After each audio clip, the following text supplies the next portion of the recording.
మెల్లిగా మన యొక్క రెండు అరచేతులు విడదీస్తూ కళ్ళ మీద బోర్లించుకుందామండి. 5, 4, 3, 2, 1, 0. మెల్లిగా కళ్ళు తెరుస్తూ అరచేతులు మాత్రమే చూద్దాము.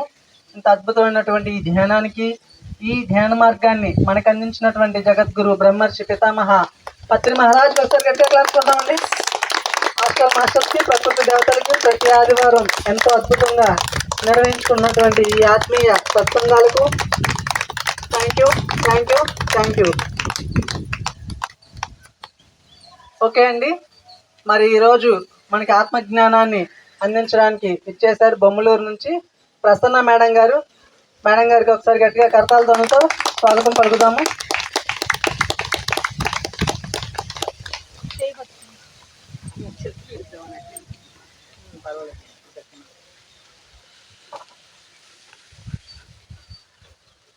గుడ్లవల్లేరులో ఆత్మ విద్య పిరమిడ్ ధ్యాన క్షేత్రాన్ని నిర్మించారు మేడం గారు.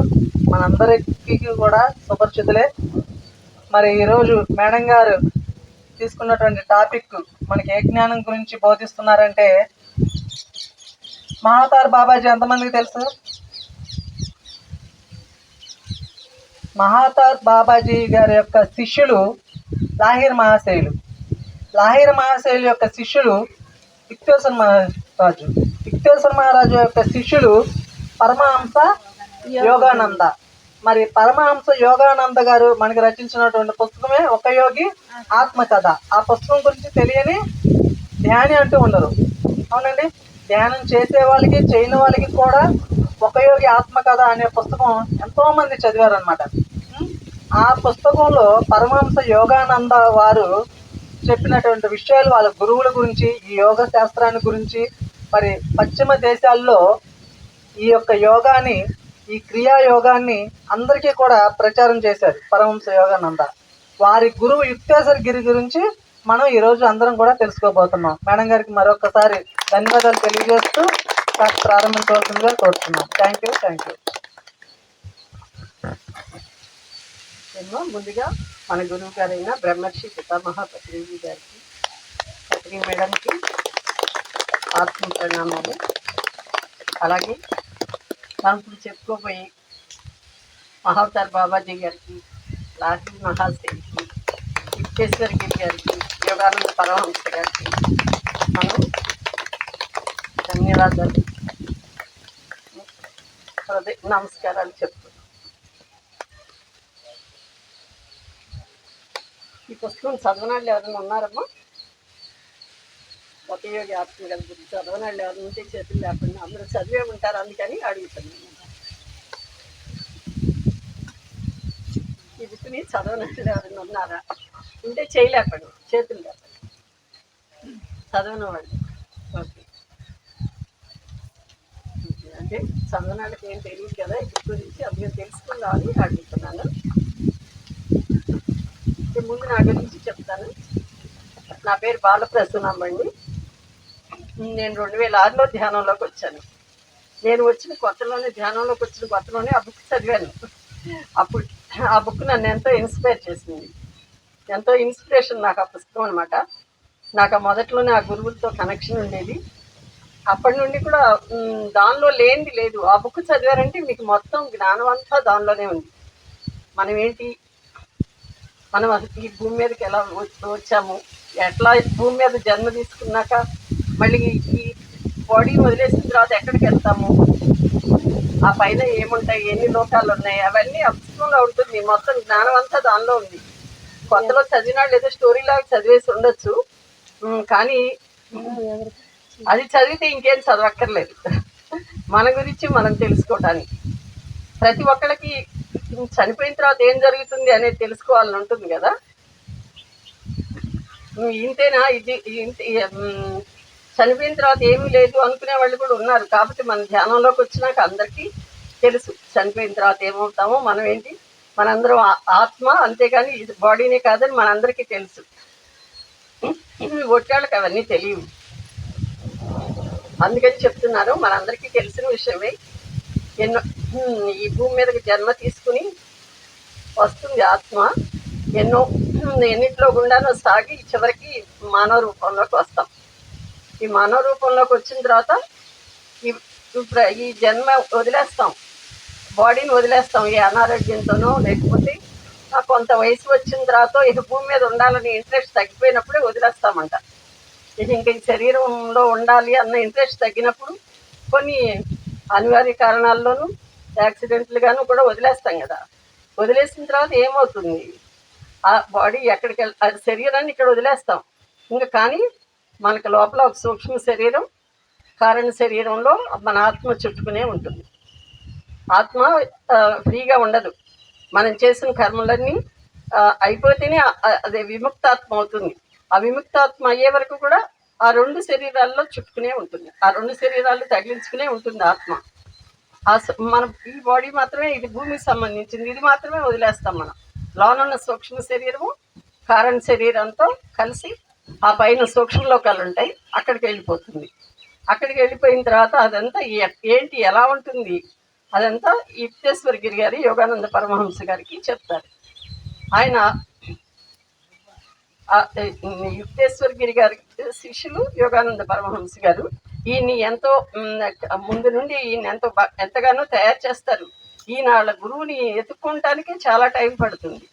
చివరికి గురువు దగ్గరికి వస్తారు. గురువు ఈయన డిగ్రీ చదువుతూ ఉండగా కాలేజీకి వెళ్ళకపోయినా కానీ చివరికి పాస్ అవుతారు. ఆయన పాస్ అయిన తర్వాత ఈయన్ని ప్రాచ్య దేశాలకు వెళ్ళి క్రియాయోగం అందరికీ స్ప్రెడ్ చేయటం కోసం ఈయన్ని పంపిస్తారు. పంపించినప్పుడు మధ్యలో ఒకసారి వస్తారు. ఆయన ఇండియా వచ్చినప్పుడు అక్కడ యుక్తేశ్వర గిరి గారు ఒక పెద్ద క్రతువు నిర్వహిస్తారు. ఆ క్రతువు నిర్వహించినప్పుడు ఆయన ఇక్కడ ఉంటారు. తర్వాత కుంభమేళా జరుగుతుంటే చూసి వస్తానని వెళ్తారు. ఈయనకి ఇష్టం లేదు, యుక్తేశ్వర గిరి గారికి తన దగ్గరే ఉంచుకోవాలని ఆయనకు లోన ఉంటుంది. కానీ అక్కడ బాబాజీ కనిపిస్తారేమోనని ఆయన వెళ్తారు. ఆయన అక్కడికి వెళ్ళిన సమయంలో ఈయన ఇక్కడ బాడీ వొకేట్ చేస్తారు యుక్తేశ్వర గిరి గారు. అది వచ్చినాక తెలిసి ఎంతో బాధపడతారు, ఆయన ఎంతో దుఃఖపడతారు. ఆ పూరి దగ్గర ఆశ్రమం ఉంటుంది. పూరిలో యుక్తేశ్వర గిరి గారి ఆశ్రమం ఉంటుంది. ఆ పూరి ఇసుక పర్రల్లోనే ఆయన కూర్చిపెడతారు. ఆయన ఎంతో దుఃఖిస్తారు. కానీ ఈయన తర్వాత మళ్ళీ వేరే ఇతర దేశాలు వెళ్ళిపోవటానికి సమయం వస్తుంది. బాంబే వెళ్తారు. ఇంకొక వారం రోజులు టైం ఉందనగా బాంబే వెళ్తారు. అక్కడ కొన్ని ఉపన్యాసాలు ఇవ్వటం కోసమని అక్కడ ఆగుతారు. అక్కడ ఆగినప్పుడు ఒకరోజు రాత్రిపూట కిటికీలో గుండా బాంబేలో హోటల్ కిటికీలో గుండా బయటికి చూస్తూ ఉంటే ఎదుర పెద్ద బిల్డింగ్కి పై పక్కన శ్రీకృష్ణుడు కనిపిస్తాడు. కృష్ణ భగవానుడు ఆయనకి ప్రత్యక్షం అవుతారు. ప్రత్యక్షమయ్యి ఏదో చెప్పబోతారు. ఈయన అర్థం చేసుకోబోయేటోడికి నవ్వి చెయ్యూపి మాయమైపోతారు. అప్పుడు ఈయన అనుకుంటారు ఏదో ఆధ్యాత్మికంగా ఏదో జరగబోతోంది అనేది ఈయనకి అర్థమవుతుంది. అలా తర్వాత 2 రోజుల తర్వాత ఈయన గదిలో పడుకుని ఉండగా గదంతా ఒక పెద్ద వెలుగులాగా వస్తుంది. ఆ వెలుగులో నుండి యుక్తేశ్వర గిరి గారు ప్రత్యక్షం అవుతారు. అంటే పునరుద్ధానం చెందారనమాట. ప్రత్యక్షం అయితే ఆయన చూడగానే ఒక్కసారి ఉరుకుని ఆయన దగ్గరికి వెళ్ళిపోయి ఆయన గట్టిగా పట్టుకుని, గురువు గారు మీరు వచ్చేసారా, ఈ శరీరం ఆ పూరి పరల్లో పాతిపెట్టిన శరీరం అని ఆయన వెళ్ళి ఆయన గట్టిగా పట్టుకుని ఒకటే ఇదే అయిపోతారు, ఎమోషనల్ అయిపోతారు. అప్పుడు ఆయన అవును ఆయన నేనే అక్కడ నువ్వు పాతిపెట్టిన ఆ శరీరమే, ఇప్పుడు నేను మళ్ళీ పునరుద్ధానం చెంది నీ దగ్గరికి వచ్చాను, నిన్ను కలిసి నువ్వు దుఃఖపడుతున్నావని నీకు కనిపించడానికి వచ్చాను అని చెప్తారు. అక్కడ మళ్ళీ ఇంకోటి ఏం చెప్తారు అంటే, నన్ను భగవంతుడు ఆ పైలోకాల్లో హిరణ్యలోకం అనే చోట, ఆ హిరణ్యలోకాన్ని సూక్ష్మ సూర్యుడు అని కూడా అంటారంట, దాన్ని స్వర్గం అని కూడా అంటారంట. అక్కడ నన్ను అక్కడ ఉన్న సూక్ష్మ శరీరదారులకి రక్షకుడుగా నన్ను అక్కడ నియమించారు. నేను ఇప్పుడు అక్కడ నా పని అక్కడ ఉంది అని చెప్తారు. సూక్ష్మలోకాల్లో హిరణ్యలోకం అనే చోట మనం స్వర్గం అని చెప్పుకుంటామంట, అక్కడ ఉంటుందంట. అక్కడికి వెళ్ళాలి అంటే అందరికీ అనుమతి లభించదు. ఆ హిరణ్యలోకం వెళ్ళాలి అంటే, ఆ హిరణ్యలోకం వెళ్ళాలి అంటే సవికల్ప సమాధి స్థితిని దాటి నిర్వికల్ప సమాధి స్థితిలో ఉన్న యోగులు మాత్రమే, వాళ్ళు కూడా ఇక్కడ ఎరుకతో శరీరాన్ని వదిలేసిన యోగులు మాత్రమే అక్కడికి వెళ్ళగలరంట. వాళ్ళకి వాళ్ళ వాళ్ళకి నా నా పని వాళ్ళతోటి అని చెప్తారు. అంటే మనం ఇంకెంత ఎదగాలి అనుకున్నానంటే మనం ఇంకా ఎంత ఎంత సాధన చేస్తే ఆ స్థితులకు వెళ్తాము. అలాగా మళ్ళీ ఎన్నో సూక్ష్మ లోకాలు ఉంటాయి. ఆ లోకాలన్నింటినీ దాటుకుంటా వచ్చిన వాళ్ళు మాత్రం అక్కడికి రాగలుగుతారు. ఆ మిగతా అప్పుడు అందరూ అంత స్వర్గానికే వెళ్ళలేరు. మనం ఏంటంటే మనం ఇక్కడ మామూలుగా ఇక్కడ బాడీ మెయింటైన్ చేసినా సూక్ష్మ లోకాలకే వెళ్తాం. కానీ మొదటి స్థితిలో ఉన్నాళ్ళు అక్కడికి వెళ్ళిన తర్వాత ఒక సుషుప్త అవస్థలో ఉండిపోతారంట. అసలు ఆ సూక్ష్మలోకాన్ని చూడటము ఏమీ ఉండదంట. వాళ్ళు అలా ఉండిపోతారండి అక్కడ ఒక నిద్రావస్థలో ఉండిపోయి మళ్ళీ వాళ్ళ సమయం రాగానే మళ్ళీ భూమి మీదకి జన్మ తీసుకుని వచ్చేస్తారంట. అలా కొన్ని జన్మలు అలా అయిన తర్వాత వాళ్ళు తర్వాత అలవాటు పడిపోయి అప్పుడు ఆ సూక్ష్మలోకాలను చూడటం అనేది మొదలు పెడతారంట.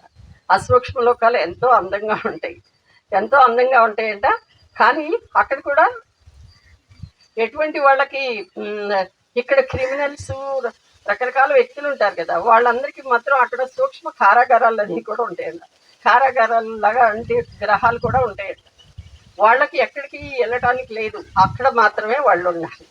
వాళ్ళకి అక్కడ మాత్రమే, మిగతా వాళ్ళకి మాత్రం ఒక చోట నుండి ఒక చోటకి ప్రయాణించే అర్హత అనేది ఉంటుంది. ఏ లోకానికైనా వెళ్ళి చూసి రావచ్చు. వాళ్ళు ఎలా ప్రయాణం చేస్తారు, ఎటువంటి వాటిలో ప్రయాణం చేస్తారు అంటే వాళ్ళు సూక్ష్మ విమానాలు కాంతి పుంజాలతోటి అనుకోగానే వెళ్ళిపోతారు, ప్రత్యక్షం అయిపోతారు. ఎక్కడికి వెళ్ళాలి అంటే అక్కడికి వెళ్ళిపోగలుగుతారు అనమాట ఆ సూక్ష్మలోక వాసులు. అట్లా ఉంటుందంట. ఆ సూక్ష్మ లోకాలు ఎలా ఉంటాయి అంటే చాలా చాలా భూలోకం కన్నా చాలా పెద్దవి. ఒక పెద్ద సైజు బుట్టకి కింద పక్కన మన భూమి చిన్నగా ఘన పదార్థంతో చిన్న బుట్టలాగా ఎలాడుతూ ఉంటుందంట. అంత చిన్నగా మన భూగ్రహం ఉంటుంది. అవి చాలా పెద్దవి, ఎన్నో గ్రహాలు ఉంటాయి, సూక్ష్మ గ్రహాలు, సూక్ష్మ లోకాలు ఎన్నో ఉంటాయి. అందరికీ మన యొక్క లెవెల్స్ని బట్టి అవి ఉంటాయంట.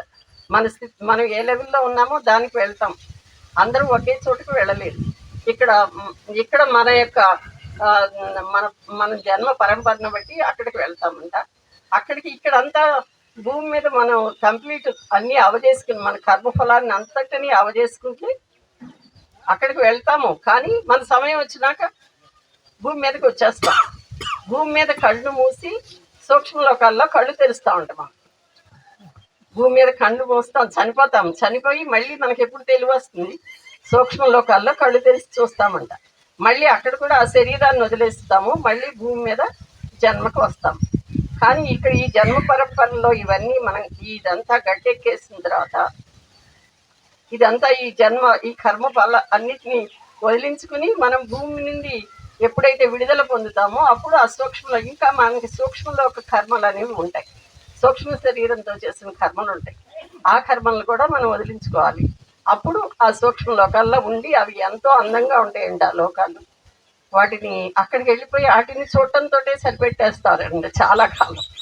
ఆ అందాలు చూడటంతో గడిచిపోతుందండి. అక్కడ ఉన్న వీటిని వదిలించుకోవటానికి టైం పెట్టరండి చాలామంది, చాలా సమయం పడుతుందంట. ఆ అందాలు చూస్తూనికే సరిపోతుంది. అక్కడికి వెళ్ళినాక ఏది కావాలంటే అది ప్రత్యక్షం అయిపోతుంది.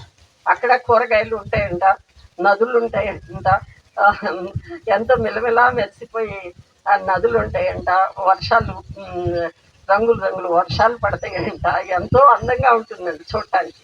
వాటిని చూడటంతోనే సరిపెట్టేసుకుంటామంట. కానీ అక్కడ కూడా మనం ఇక్కడ ఏ శరీరంతో ఏ రూపంతో ఇక్కడ ఉన్నామో అక్కడ కూడా అదే రూపంతోనే ఉంటాం. కాదు ఈ శరీరం ఉండదు, సూక్ష్మ శరీరంతో ఉంటాం. అక్కడంతా ఎలాగా మనం ఇప్పుడు కంటితో చూస్తాం, నోటితో మాట్లాడతాం, ఇవన్నీ వాసన చూస్తాం, ఇవన్నీ మనకు ఉంటాయి భౌతికంగా. కానీ అక్కడ మాత్రం అది సహజావబోధంతోనే అన్నిటినీ గమనిస్తారంట. సహజావబోధంతో దాంతో సహజంగానే వాళ్ళకి తెలిసిపోతూ ఉంటుంది. దాంతోనే వాసన చూస్తారు, రుచి చూస్తారు, అన్నీ వాటితోనే చేస్తారంట. ఏది కావాలంటే అది ప్రత్యక్షం అవుతూ ఉంటుంది. అట్లా ఒక్కొక్క సూక్ష్మ లోకాన్ని దాటుకుంటూ ఆ నిర్వికల్ప సమాధి స్థితికి వచ్చిన ఆ భక్తుడు మాత్రమే ఈ స్వర్గలోకం అనే చోటికి రాగలుగుతాడు. ఈ స్వర్గలోకంలో వాళ్ళకి ఇంకా చెప్పటానికి కారణలోకం నుండి కూడా కొంతమంది వచ్చి వీళ్ళకి చెప్పడానికి ఉంటారంట. మనకు భూలోకంలో కొంతమందిని భగవంతుడు గురువుల్ని మనకు పంపిస్తాడు కదా, ఎందుకు మనందరము మనకి తెలియ చెప్పటానికి. ఇప్పుడు మనకి సార్ వచ్చారు, లేకపోతే మనందరం ఇంత మందిని ధ్యానం అయ్యేవాళ్ళమా? అందులో ఇంత త్వరగా ఇంత ఉన్నత స్థితులకు వెళ్ళగలిగే వాళ్ళమా? దానికి కారణం ఏంటి? మన కర్మలను కొన్ని ఆ గురువు తీసుకుని మనం ఎదగటానికి ప్రయత్నం చేస్తారనుకోండి. అది మనకు తెలియదు. ఆయనకి అది వచ్చింది ఇది వచ్చింది అని చెప్పుకుంటాం.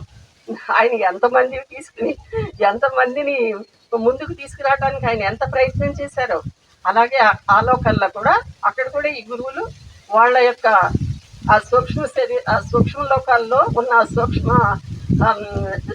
సూక్ష్మ శరీరదారుల యొక్క కర్మఫలాన్ని కొంత తీసుకొని వాళ్ళు త్వరగా ఆ సూక్ష్మ లోకాల నుండి కారణ లోకాలకు వెళ్ళడానికి వీళ్ళు హెల్ప్ చేస్తారు.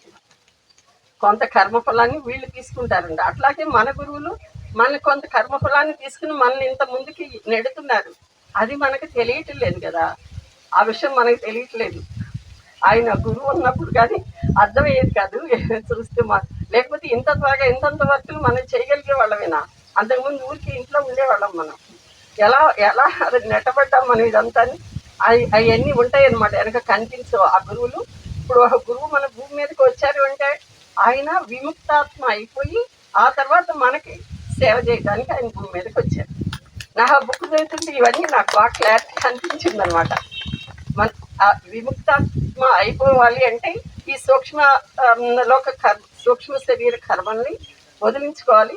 ఆ తర్వాత కారణ లోకాలకు వెళ్ళాలి. మళ్ళీ అక్కడ కారణ శరీరం ఓ పల్చటి పొర లాంటి ఇంకా ఒక కర్మ ఉంటుంది. ఆ కర్మను కూడా అక్కడ వదిలించుకుంటే అప్పుడు విముక్తాత్మగా మారుతాం. విముక్తాత్మగా మారిన తర్వాత మన ఇష్టం, ఎక్కడికి ఇలా సేవ చేయడానికి గురువుగా రావచ్చు, లేకపోతే అక్కడే సూక్ష్మలోకాల్లో గురువులుగా ఉండొచ్చు. ఇంకే పనైనా చేయాలి అంటే అది ఆ గురువు లేక భగవంతుడు నిర్దేశించిన ప్రకారం జరుగుతుందంట. అలాగా ఆ సూక్ష్మలోకాలు ఇలా ఉంటాయి అని చెప్తారు. ఇటువంటి వాళ్ళు మాత్రమే అక్కడ దాకా రాగలుగుతారు అని. అక్కడ సహజావబోధంతోనే పని జరుగుతుంది అని. ఇంకా ఈయన అడుగుతారు, అక్కడ కూరగాయలు అవి ఉంటాయి ఆ గురువు గారు అని. అన్నీ ఉంటాయి, కానీ ఏదైనా ఇలా కావాలని కానీ వస్తుంది, వద్దనుకుంటే అది వెళ్ళిపోతుంది. కావాలనుకోగానే అవన్నీ కనిపిస్తాయి, తీసుకుని వద్దనుకుంటే మళ్ళీ మొత్తం అంతా మామూలు అయిపోతుంది. అలాగే సూక్ష్మలోకంలో ఉన్న వాళ్ళకి పిల్లలు పుడతారంటే పిల్లల్ని వాళ్ళకి ఎలా కావాలనుకుంటే అలాగా వాటిని వాళ్ళే సృష్టించుకుంటారు. సృష్టించుకొని మళ్ళీ ఎవరన్నా కొత్తగా జన్మకు వస్తున్నారు అనుకుంటే వాళ్ళ కుటుంబాల్లోకి ఆహ్వానిస్తారు. మనం ఇక్కడ అందరూ ఇంతమంది ఉన్నాము, మనందరిలో చాలా మంది ఇదివరకు ఎప్పుడో చూసామే అనుకుంటుంటాము. దానికి కారణం ఏంటంటే ఎన్నో జన్మలు ఎత్తాం మనం. 400 జన్మలన్నీ అయిపోయి ఉంటాయి మనకి. ఆ జన్మల్లో ఎప్పుడో అందరం కలుసుకున్న వాళ్ళమే. ఆ పైలోకాలకు వెళ్ళిన తర్వాత మనం బాగా ఎప్పుడో ఎన్నో జన్మల కిందట మనం పరిచయమే, కానీ ఇప్పుడు ఎంతో ఎదుగున్నాము. అయినా అక్కడికి వెళ్ళిన తర్వాత ఎంత సినీ నటుడు ఏ నటనలో ఉన్నా మనం గుర్తుపట్టేస్తాం కదా, ఏ గెటప్లో ఉన్నా. అట్లాగే అక్కడ అందరినీ గుర్తుపట్టేస్తామంట. ఆ పైలోకల్లా అందరినీ గుర్తుపెడతాము. ప్రతి ఒక్కళ్ళు మనకి ఎంతో తెలిసిన వాళ్ళలాగానే అనిపిస్తూ ఉంటుంటే అప్పుడు అందరూ భగవంతుని సృష్టిలో భగవంతుని బిడ్డలే అనేటటువంటి భావన మనలో కలుగుతుంది. వీళ్ళు నాకు అప్పుడు తెలుసు ఇప్పుడు తెలుసు అని ఒక్కళ్ళు కాదు, అక్కడ చాలామంది అందరూ ఎక్కువగా మనకి తెలిసిన వాళ్ళలాగానే ఏదో ఒక జన్మల్లో మనకి తెలిసిన వాళ్ళే అయ్యి ఉంటారు. ఇక్కడేమో మనం అనుకుంటాము అంతవరకే, అక్కడ అంత తెలుస్తూ ఉంటుందంట. వీళ్ళందరూ భగవంతుని బిడ్డలే, అందరము ఒకటే అనే భావంతో ఉంటారు. అది అక్కడ వాళ్ళు. ఇక్కడ భూమి మీద ఎన్నో ద్వేషాలు అహంకారాలు ఇవన్నీ ఉంటాయి, కానీ అక్కడ అలాంటివి ఏవి ఉండవు. వాళ్ళు ఏంటంటే అంత ఆ సూక్ష్మలోకాల్లో అంతా చూసి ఎంతో ఆనందపడిపోతూ ఇదంతా భగవంతుని సృష్టి అనేటువంటి ఒక ఆనంద భావంతో ఉంటారంట. ఇటువంటి అసూలు ద్వేషాలు ఇలాంటివేమీ అక్కడ ఉండవు. ఎందుకంటే ఇక్కడ అయిపోయి అక్కడికి వెళ్తాం కదా, అవన్నీ ఇక్కడ అయిపోతాయి కదా మనకి. కాబట్టి మధ్యలో వచ్చి వెళ్ళేవాళ్ళు వెళ్ళి తిరిగి వచ్చినా కానీ అక్కడ అలా ఉంటుంది అని చెప్తున్నారు. అది అక్కడ నుండినేమో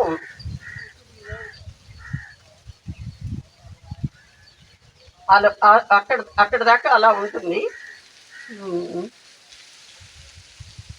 ఒకసారి క్లాప్స్ కొట్టండి అందరూ. ఏదో థాట్ నన్ను ఆపుకోండి. చెప్పేటప్పుడు ఎవరైనా ఆలోచన నెగిటివ్గా ఉందనుకో అమ్మ చెప్పే ఫ్లో ఆగిపోతుంది. అందుకని చెప్తున్నాను. ఓకే, అర్థమవుతుందండి కొత్త వాళ్ళకి. అసలు యోగానంద పరమహంస గారి గురించి చెప్పాల్సిందేమో ముందు. ఏం అర్థం కావట్లేదేమో కొత్త వాళ్ళకి. ఏ సార్, పుస్తకం చదివిన వాళ్ళకి అర్థమవుతుందా చెప్పండి. అంటే ఏం లేదు, మన గురించే కదా అది చెప్పుకునేది. ప్రతి వాళ్ళకి అర్థమయ్యే ఉండాలి. ఎందుకంటే ఇది మన గురించే కదా. చనిపోయిన తర్వాత ఎక్కడికి వెళ్తాము ఏంటి అన్నది తెలుసుకోవటానికే కదా ఇది. అందుకని అర్థమవుతుందని అనుకుంటున్నాను. ఓకే ఓకే, ఆ బుక్ తర్వాత మళ్ళీ అందరూ చదవండి అమ్మా, ఇంకా బాగా అర్థమవుతుంది. నేనైతే మా వాళ్ళకి అది 3 రోజులు దగ్గర చదివి వినిపించడం వేరు. అది మళ్ళీ మనం చదివి ఇంకొకళ్ళకి ఇలా చెప్పేటప్పుడు చాలా మిస్ అవుతాం. అది చదివితే ఎంతో ఎంతో బాగుంటుంది. అదంతా తిరిగి చెప్పాలి అంటే చాలా మిస్ అవుతాము. అయినా నేను ఊరినే పుస్తకం తెచ్చాను, ఎక్కడన్నా చివరిలో కొన్ని నాకు తెలియని చదివి చెప్దామని తీసుకొచ్చాను అనమాట. అట్లాగా సూక్ష్మ లోకాల్లో అక్కడ అది అయిపోయిన తర్వాత దాని నుండి వాళ్ళు కారణ లోకానికి వెళ్ళాలి. ఈ సూక్ష్మ లోకాల్లో ఈ చివరికి అది ఈ స్వర్గం అనే చోటుకి వెళ్తారని చెప్పాను కదా. ఆ స్వర్గలోకం అన్న దానికి వెళ్ళిన తర్వాత అక్కడ కూడా వాళ్ళు వాళ్ళ కర్మఫలాన్ని అనుభవించేసి మళ్ళీ కారణ లోకానికి వెళ్ళటానికి సిద్ధమైనప్పుడు పరమాత్మ ఎవరైతే వెళ్తున్నారో ఆ భక్తుడికి ఇష్టమైన రూపంలో అక్కడికి వస్తారంట. ఆయనకి ఎవరైతే ఇష్టమో ఆ రూపంలో వస్తారంట అక్కడికి. ఆ రోజు మాత్రం అందరూ కొత్త బట్టలు మనం వేసుకున్నట్టు వాళ్ళు కూడా కొత్త శరీరాలను ధరిస్తారు.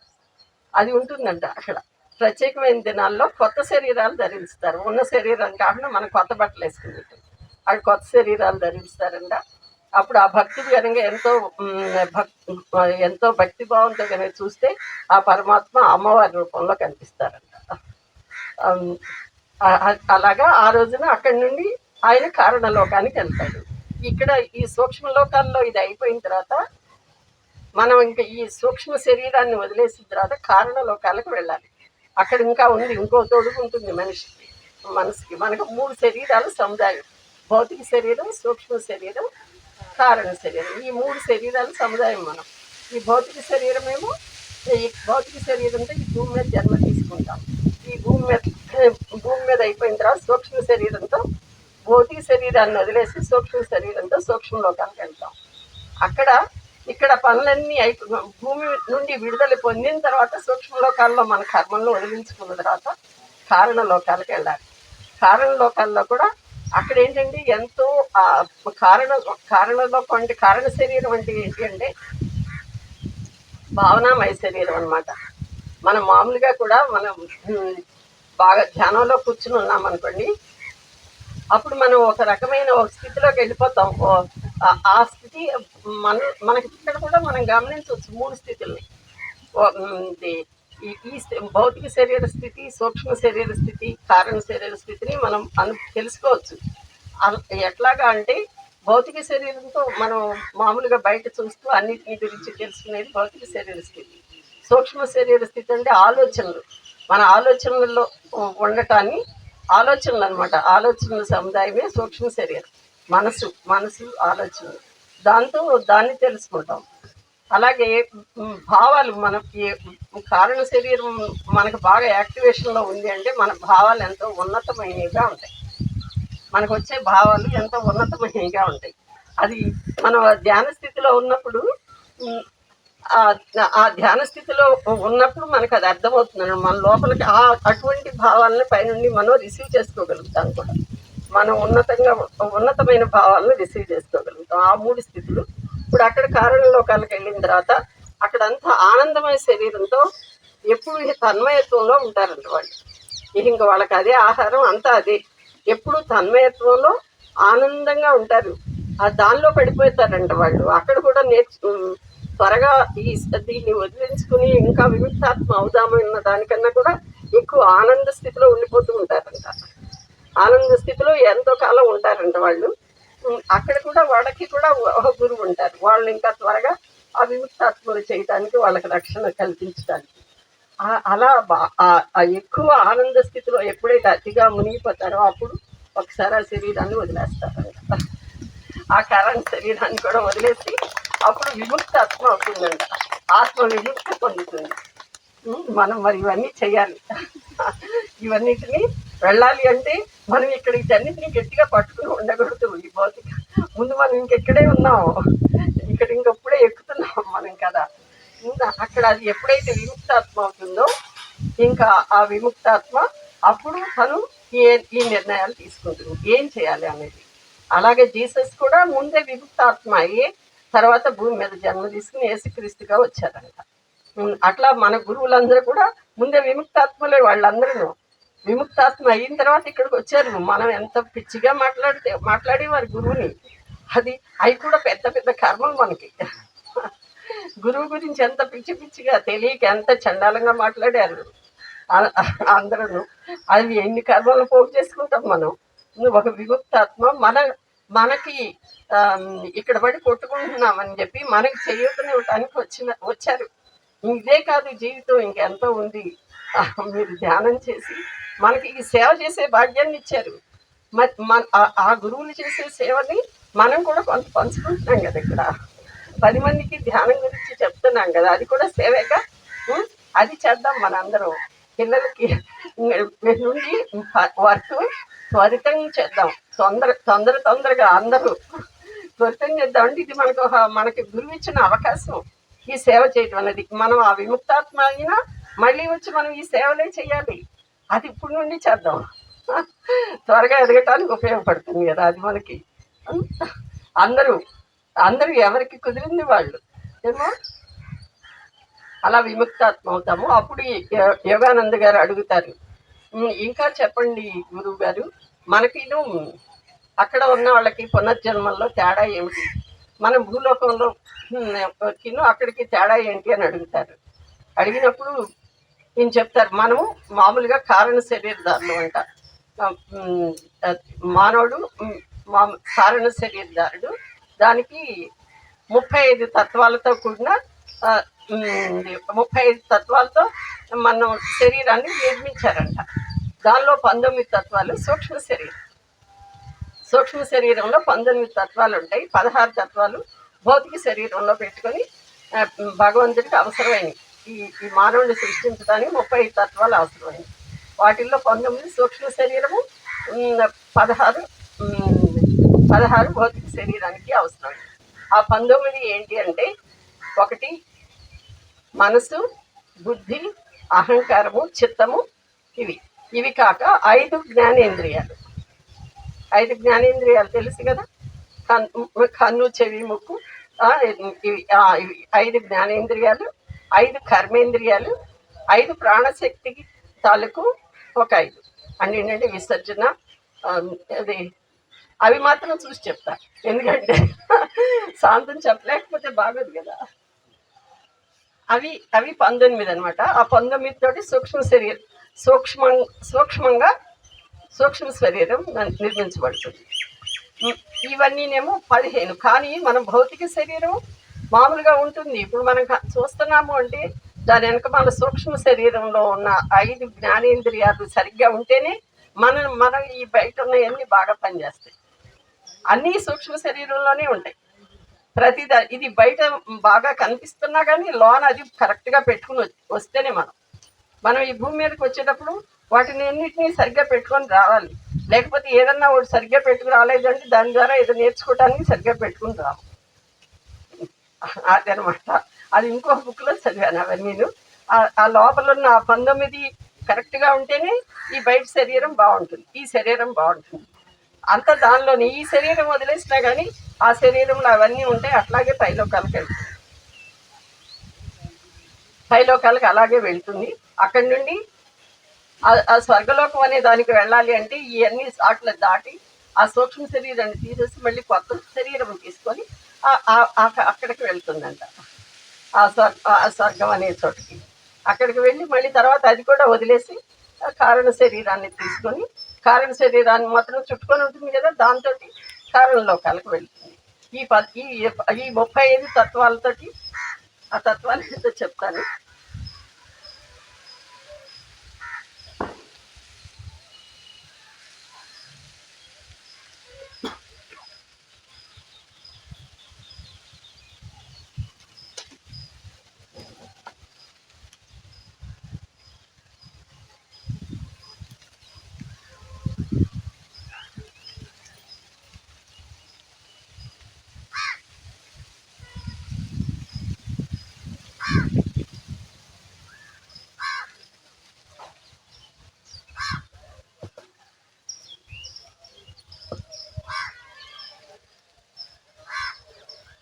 అనేక జీవులు కారణలోకంలో వేల కొద్ది సంవత్సరాలు ఉండిపోతారంట.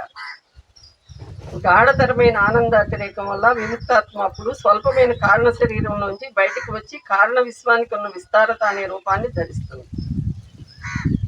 భావాలు వేర్వేరు సుడిగుండాలు,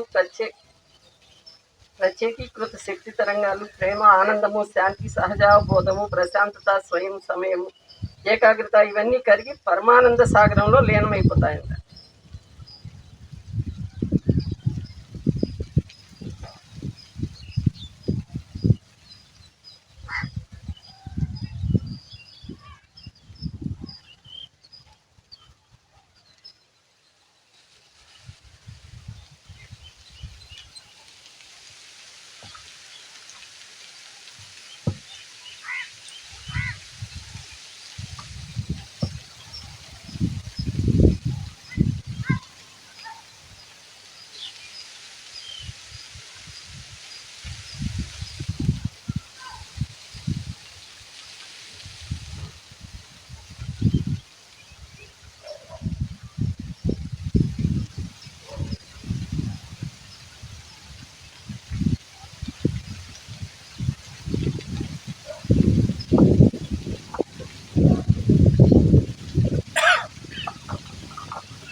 పంతొమ్మిది తత్వాలు మానసికమైనవి, భావోద్రేకపరమైనవి, ప్రాణకణికాపరమైనవి. ఆ 19 అంశాలు ఏమిటంటే బుద్ధి, అహంకారము, చిత్తము, మనస్సు. 5 జ్ఞానేంద్రియాలు: చూపు, వినికిడి, వాసన, రుచి, స్పర్శ. మైక్ తీసుకో. వినపడుతుంది కదా మీకు?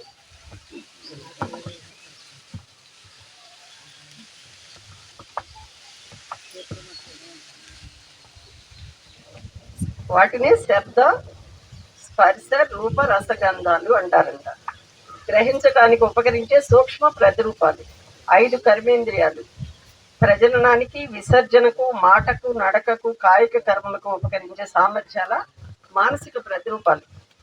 ప్రాణశక్తి తాలూకు ఇంద్రియాలు 5: శరీరంలో స్ఫటికీకరణ, స్వాంగీకరణ, విసర్జన, ఎలిమినేటింగ్, జీవాణుపాక, ప్రసరణ, సర్క్యులేటింగ్ కార్యాలు జరిపేవి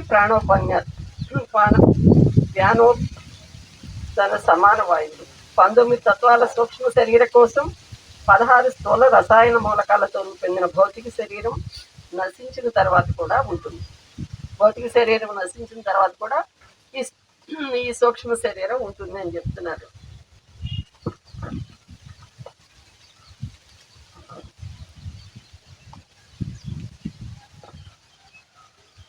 కారణలోక సూక్ష్మలోక వాంఛలు స్పందన సుఖానుభవానికి సంబంధించినవి. సూక్ష్మలోక జీవులు వివిధ గోళాల ఆకాశ సంగీతాన్ని ఆలకించి సృష్టి అంతా పరివర్తనశీల కాంతి తాలూకు అనంతాభివ్యక్తులుగా కనబడడం వల్ల పరవశులై ఆనందిస్తారు. సూక్ష్మలోక జీవి వెలుగును వాసన చూస్తాడు, రుచి చూస్తాడు, తాకుతాడు. ఈ విధంగా సూక్ష్మలోక వాంఛలు అన్ని వస్తువుల్ని, అనుభవాల్ని కాంతి రూపాలుగా లేదా ఘనీభూత ఆలోచనలుగా, కళలుగా రూపొందించడానికి సూక్ష్మలోక జీవి ఉండే శక్తిని బట్టి ఉంటాయి. కారణలోక వాంఛలు అనుభూతి వల్ల మాత్రమే నెరవేరుతాయి. కారణ శరీరంలో మాత్రమే అబద్ధులై ఉండి విముక్త ప్రాయులైన జీవులు విశ్వాన్నంతని దేవుడి స్వప్న భావాలకు సిద్ధించిన ప్రత్యక్ష రూపంగా దర్శిస్తారు. ఆలోచన మాత్రం చేతనే వాళ్ళు దేన్నైనా సాక్షాత్కరింపజేయగలరు. కాబట్టి కారణ శరీరులు భౌతిక ఇంద్రియ సుఖాన్ని కానీ, సూక్ష్మలోక ఆనందాన్ని కానీ స్థూలమైనది గాను, ఆత్మ కలిగే సూక్ష్మతర సంవేదనల అవరోధంగాను పరిగణిస్తారు. కారణ శరీరులు తమకు కావలసిన తక్షణమే సాక్షాత్కరింపజేసుకొని కోరికలు నశింపజేసుకుంటారు. కారణ శరీరం అనే నాజూకు ముసుగు మాత్రమే కప్పి ఉన్న వాళ్ళు సృష్టికర్తలాగే విశ్వాలను సృష్టించగలరు. సృష్టి అంతా విశ్వస్వప్న జాలంతో రూపొందినందువల్ల కారణ శరీరం అనే పల్చని వస్త్రం ధరించి ఉన్న ఆత్మ వివిధ విస్తృత రూపాల్లో శక్తిని సాక్షాత్కరింపజేసుకుంటూ ఉంటుంది. సహజంగా కంటికి కనిపించిన ఆత్మను దాని శరీరం చేత వివిధ శరీరాల చేత మాత్రమే గుర్తుపట్టడానికి వీలవుతుంది. శరీరం ఒకటి ఉందంటే అది తీరని కోరిక వల్ల ఏర్పడినట్టే లెక్క. శరీరం ఒకటి ఉంది అంటే మనం మళ్ళీ జన్మకు వచ్చాము అంటే మనకయ్యో తీరని కోరికలు ఉన్నాయని. కోరిక ఉంటేనే జన్మకు వస్తాం, జన్మ తీసుకుంటాం. కోరికలు ఏమీ లేకపోతే రావక్కర్లేదు అవన్నీ. అందుకని ముందే అనుభూతి పొందేస్తారంట. ఏం కావాలో అది ముందే అనుభవించేయాలన్నమాట. మనకున్న ఏ కోరికలు ఉన్నాయో అనుభవించేసినప్పుడు మళ్ళీ దానికి వెళ్ళాం. అలాగే యుక్తేశ్వరగిరి గారు లాహిరి మహాశైలు ఒకసారి ఉద్యోగరీత్యా హిమాలయాల దగ్గరలో ఉన్న ప్రాంతానికి వెళ్తారు. వెళ్ళినప్పుడు అక్కడ ఆయన దోవ తప్పుతారు అడవుల్లో. ఆ హిమాలయ కొండల్లో దోవ తప్పితే అప్పుడు బాబాజీ ఆయన గుహ దగ్గరికి తీసుకెళ్తారు. ఈయన దోవ తప్పేలాగా చేసి అట్లా తీసుకెళ్ళి ఇది వరకు నువ్వు ఈ గుహలోనే ఉన్నావు, నువ్వు నా శిష్యుడివి, ఎన్నో సంవత్సరాలు ఇక్కడ ఉన్నావు అని చెప్తారు. చెప్పి అప్పుడు ఆయనకి క్రియాయోగాన్ని ఆయన నేర్పడం కోసం ముందు ఏం చేస్తారంటే ఆయనకు ఒక కోరిక ఉంది, ఆ కోరికను తీరుస్తారు. కోరికలు ఎన్ని లేనప్పుడే మనం కంప్లీట్ మనం ఆ స్థితిలోకి వెళ్ళిపోతాం. ఆయన కోరిక ఒక ఇంద్రభవనం లాంటి ఇంటిలో బంగారు భవనం లాంటి ఒక ఇంటిని సృష్టిస్తారు. ఆయన ఒక భవనాన్ని సృష్టించి అది ఆయనకి ఇస్తారు. ఈయన ఆ భవనంలోకి వెళ్ళి అక్కడితో ఆయనకి అది ఆ కోరిక తీరిపోయిన తర్వాత ఆ క్రియాయోగంలో కూర్చోబెట్టి క్రియాయోగం బోధిస్తారు. ఇంకంటే ఆయనకి ఎన్ని రోజులు దానిలో సమాధి స్థితిలో ఉండిపోతారు ఆయనకి తెలియకుండా. అలాగా ఆ తర్వాత ఆయన వచ్చి నువ్వు ఈ క్రియాయోగాన్ని అందరికీ గృహస్థుగా ఉండి ఉద్యోగం చేసుకుంటూ గృహస్థుగా ఉండి అందరికీ దీన్ని బోధించమని చెప్తారు. ఎలాగ అప్పుడు ఇందాక చెప్పుకున్నాం కదా, సంకల్ప సమాధి స్థితి అంటే మనం ధ్యానంలో మాత్రమే ఆ సమాధి స్థితిలో ఉండి భగవంతుడితో కనెక్ట్ అవుతాం, లేచిన తర్వాత మామూలు అయిపోతాం. కానీ అదే నిర్వికల్ప సమాధి స్థితి అంటే ఇంకా వాళ్ళు ఎప్పుడు ఆ భగవంతుడితో కనెక్షన్లో ఉంటూనే మామూలు గృహస్థిగా అందరికి వెళ్ళి ఉద్యోగం చేసుకుంటూ మళ్ళీ అందరికీ ఈ ధ్యానం గురించి అందరికీ తెలియజెప్తూ ఉంటారు. అది నిర్వికల్ప సమాధి స్థితి అనమాట. ఆ స్థితిని అందుకోవాలి మనం. ఈ భూమిని వదిలిపెట్టేయాలి అంటే దీన్ని వదిలిపెట్టేయాలంటే మనం ఏ కోరికలు లేని స్థితిలో ఉండి మనం అలాంటి స్థితికి రావాలన్నమాట. అట్లాగా ఆయన వచ్చి అప్పుడు ఆయన ద్వారా క్రియాయోగం అనేది మొదలవుతుంది. ఆయన శిష్యుడిగా యుక్తేశ్వరగిరి గారిని తయారు చేస్తారు. ఈయన శిష్యుడిగా యోగానంద పరమహంస గారు వస్తారు. ఆయన్ని విదేశాలకు పంపిస్తారు. అక్కడ ఎన్నో ఆత్మలు దీనిలో దుఃఖంలో ఉన్నాయి, వాళ్ళకి క్రియాయోగం నేర్పించమని. ఆయన అక్కడ చాలా తక్కువ సమయంలోనే చాలా ప్రచారం అనేది చేస్తారు. ఆయన ఇప్పుడు మళ్ళీ జన్మ తీసుకుని కూడా ఇప్పుడు మనలోనే ఉన్నారు ఆయన కూడా. అది ఆయన పేరేంటి వస్తారు కదమ్మా, ప్రదీప్ విజయ్. ఆయనే నేను ఒకసారి సార్ చెప్పినట్టు. అంటే అంతా ఉండదు, కొంత జన్మ తీసుకుంటుంది అనమాట. ఆత్మ అంతా ఉండదు, ఆ ఆత్మలో ఒక అంశ వస్తుంది, జన్మకు వస్తుంది. ఇప్పుడు అందరూ ఎంతో ముఖ్యమైన వాళ్ళందరూ ఇప్పుడు భూమి మీద ఉన్నారని, ఇప్పుడు అవసరం కాబట్టి ఈ భూమి మీద మనం ఇంత పెద్ద సిటీ ఉంది, మనమే ఉన్నాం, వచ్చాము. మరి ఎంతమందికి ఈ ధ్యానం అనే దాన్ని అందించాలి కదా, అదనమాట. అదే ఇంతవరకు మీకు టూకీగా ఇది చెప్పానండి. ఇంకా నేను విడిగా మామూలుగా మాట్లాడుకుందాం, మామూలు విషయాలు చెప్పుకుందాం. దీన్ని ఇంతవరకు చాలా టూకీగా చెప్పాను. అదైతే నేను ఇంటి దగ్గర నాకు నేనుగా చెప్పుకుంటేనే నాకు చాలాసేపు పట్టింది. మీ దగ్గరికి వచ్చినప్పటికి అంతవరకే వచ్చింది.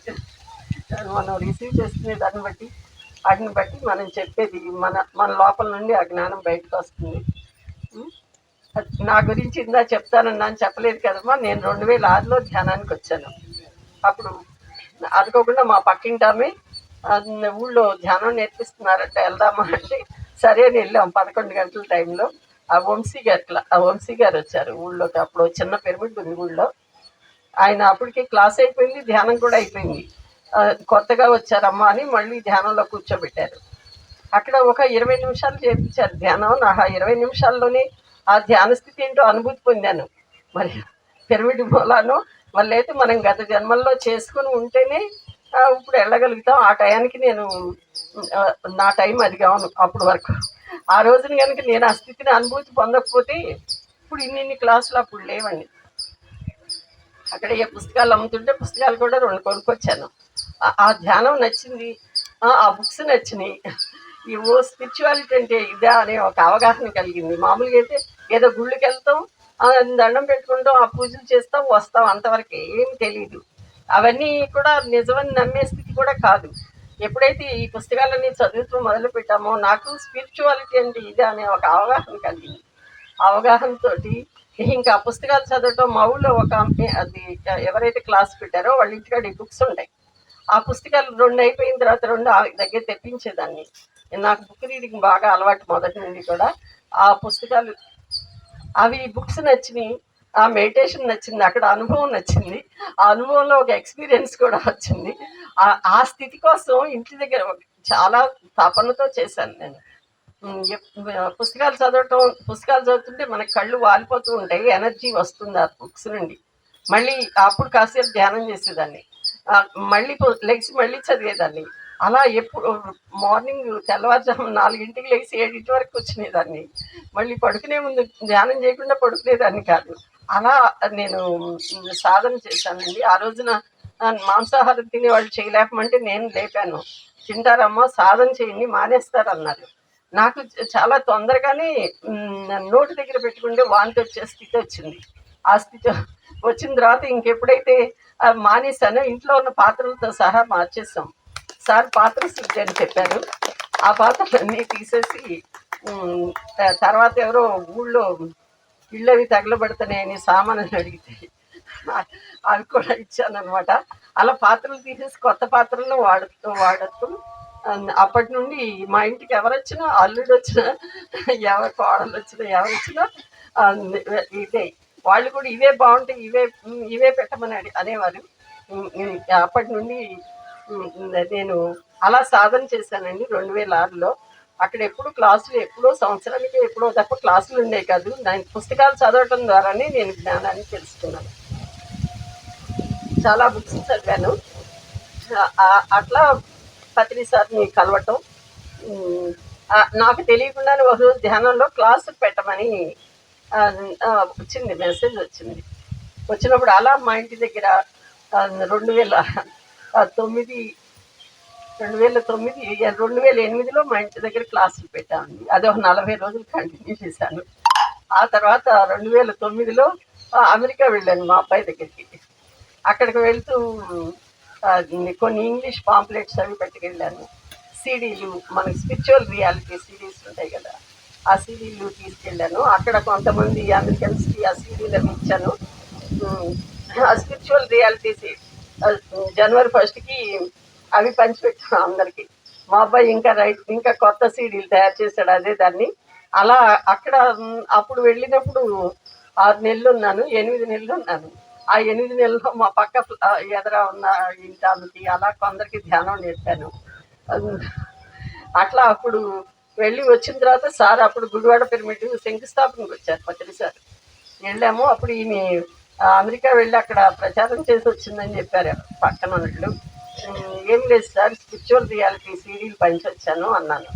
అంతే చాలు, అదే బీజాలు అనమాట అన్నారు. ఆ తర్వాత మళ్ళీ తిరిగి వచ్చిన తర్వాత అక్కడ పిరమిడ్ తయారవుతూ ఉండేది. నేను మా ఊర్లో క్లాసులు పెట్టేదాన్ని. మా ఇంటి దగ్గర అయిపోయింది. మా ఇంటి దగ్గర 2012లో మళ్ళీ మా ఇంటి దగ్గర క్లాసులు పెట్టాను. 2012 కాదు, ముందే 2010 నుండి మా ఊర్లో 3 గుళ్ళు ఉన్నాయన్నమాట. ఒక్కొక్క ఏ వైపు ఉన్న వాళ్ళకి ఆ గుడిలో క్లాసులు పెట్టేదాన్ని. అక్కడ పిరమిడ్ దగ్గరికి వచ్చే మాస్టర్స్ అందరూ మాకు ఇక్కడ సప్తాహం పెట్టేదాన్ని. ఆ సప్తాహానికి అక్కడికి వచ్చిన మాస్టర్ ఇక్కడ మా ఊరు వచ్చేవారు. అలాగా ఒకవైపు అయిపోతే ఇంకొక గుడి. అట్లా మా ఊళ్ళో సప్తాహాలు చేశాను. కొందరు ఇళ్ళ దగ్గర పెట్టాము, ఇళ్ళ దగ్గర పెడితే వస్తారని. ఆ టైంలో సార్ ఏం చెప్పారంటే, మీ ఊళ్ళో ధ్యాన ప్రచారం అయిపోతే పక్క గ్రామాలు చేయమన్నారు. పక్క గ్రామాలు చేయమంటే అప్పుడు నేను పక్కన అంగుళూరు ఉంది, అంగుళూరు గుడ్లవల్లేరు, ముందు గుడ్లవల్లేరే మొదలు పెట్టాము. గొడ్లవల్లి అనిత ఉంది కదా, అప్పుడు అనిత నాకు సపోర్ట్ ఉండేది. శివ క్లాసులు పెట్టి క్లాసులు చెప్పడానికి రమ్మనేవాడు.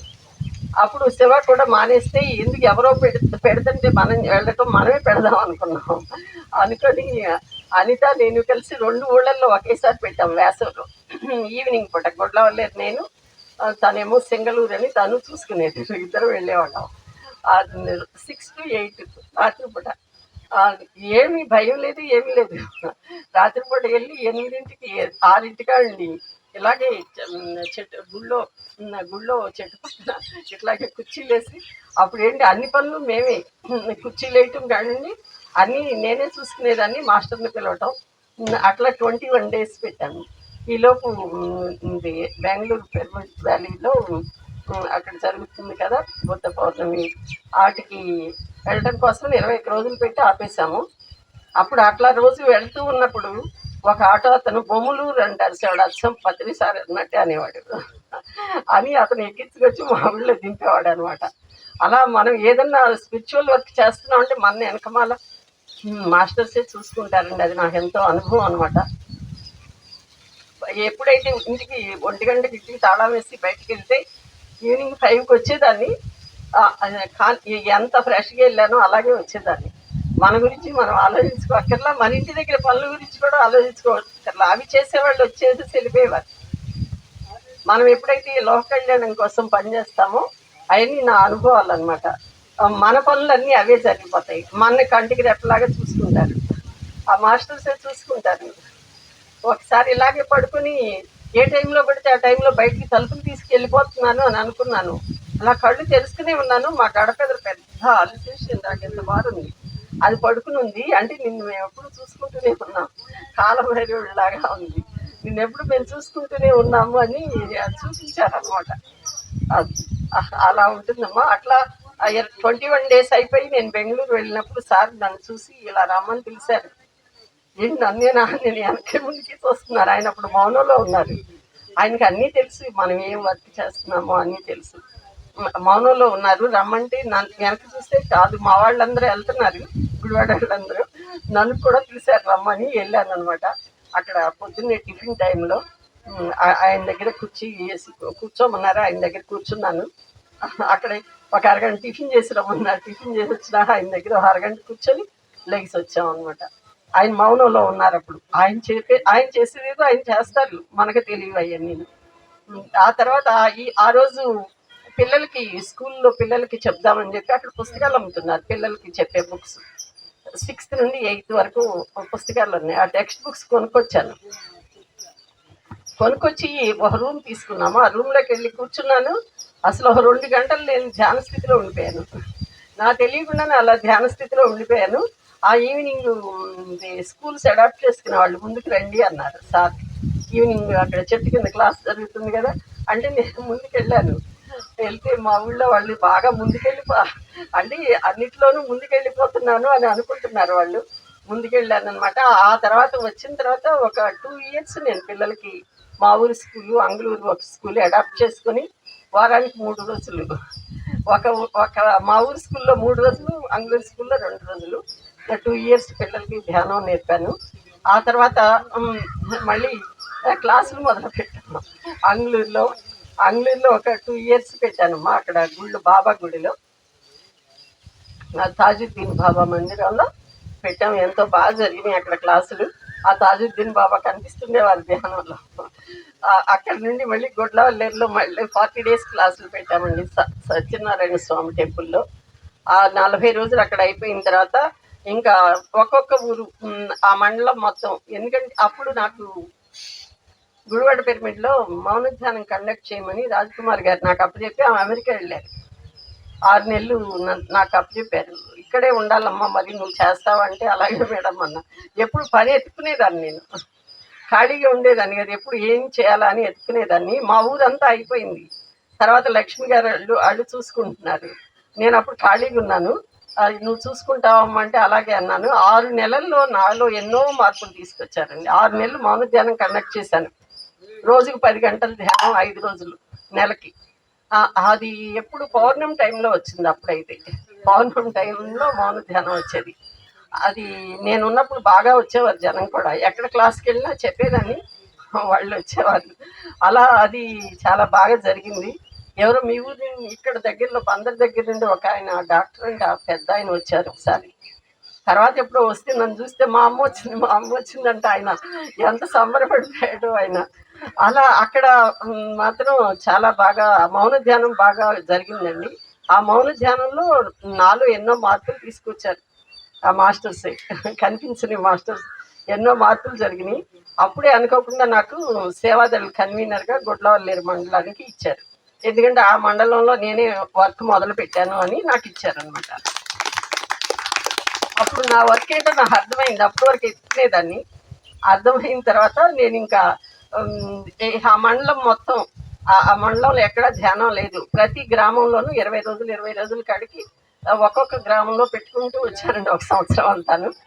20 డేస్, 20 డేస్ కలిపి అట్లాగే బాగా వచ్చేవారు జనం కూడా అప్పుడు. ఆ ఎనర్జీస్ మరి అది వేరేమో.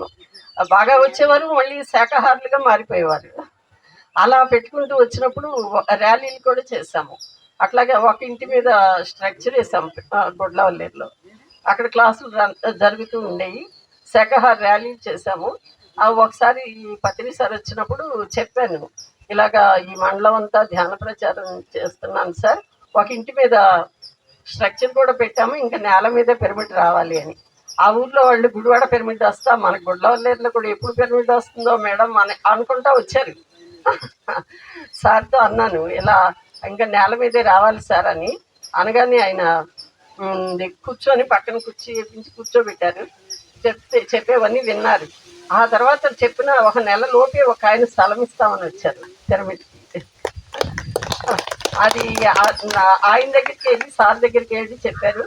తర్వాత అక్కడ వర్క్ నేను చేస్తానని నాకు వచ్చి చెప్పారు. అలా ఆ వర్క్ నాకు అందించబడింది. ఆ పిరమిడ్ నిర్మాణం చేసే అవకాశం నాకు వచ్చిందనమాట. అది 2019లో స్టార్ట్ చేసాము. 2018లో స్థలం చేతికి వచ్చింది. దానికి కరెంట్ అని అవన్నీ అన్నీ కావాలి కదా. అది స్టార్ట్ అయ్యేటప్పుడు 2019 అయింది. శంకుస్థాపన అయితే 18లోనే చేసాము. 2019లో మొదటి స్లాబ్ వేసాం.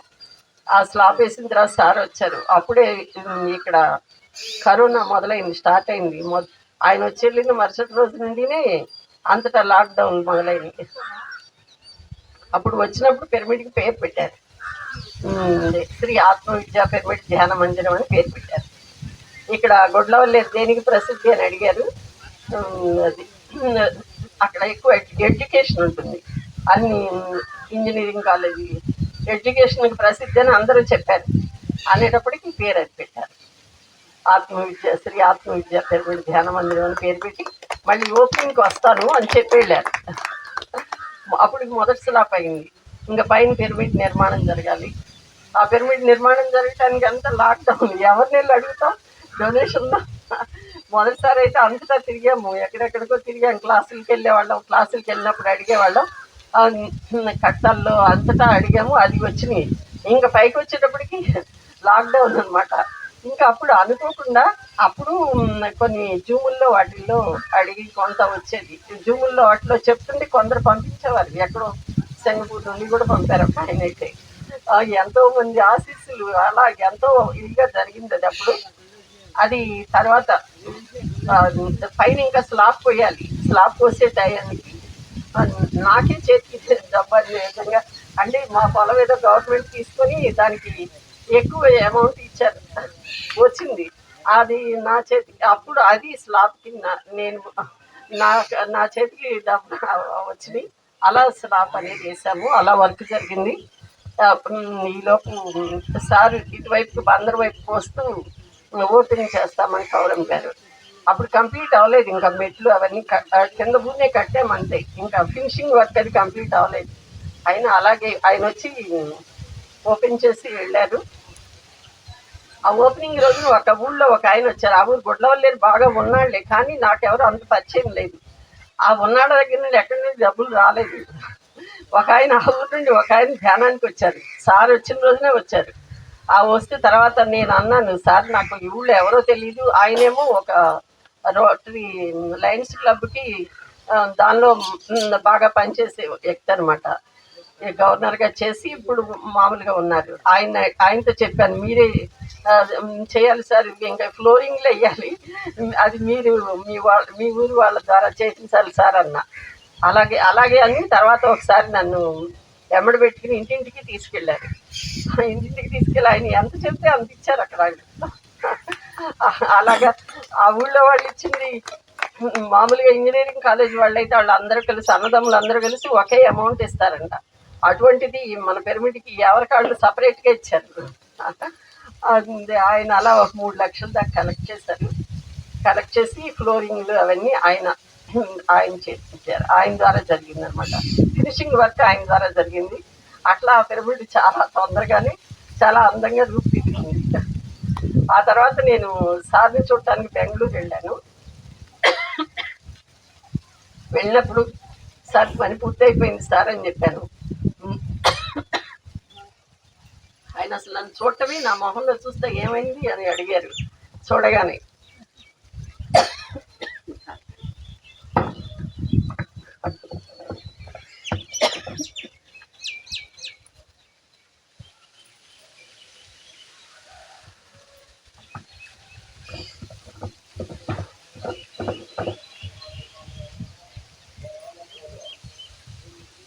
సార్ పూర్తయింది సార్ అని చెప్పి ఫోటోలు చూపించాను అనమాట.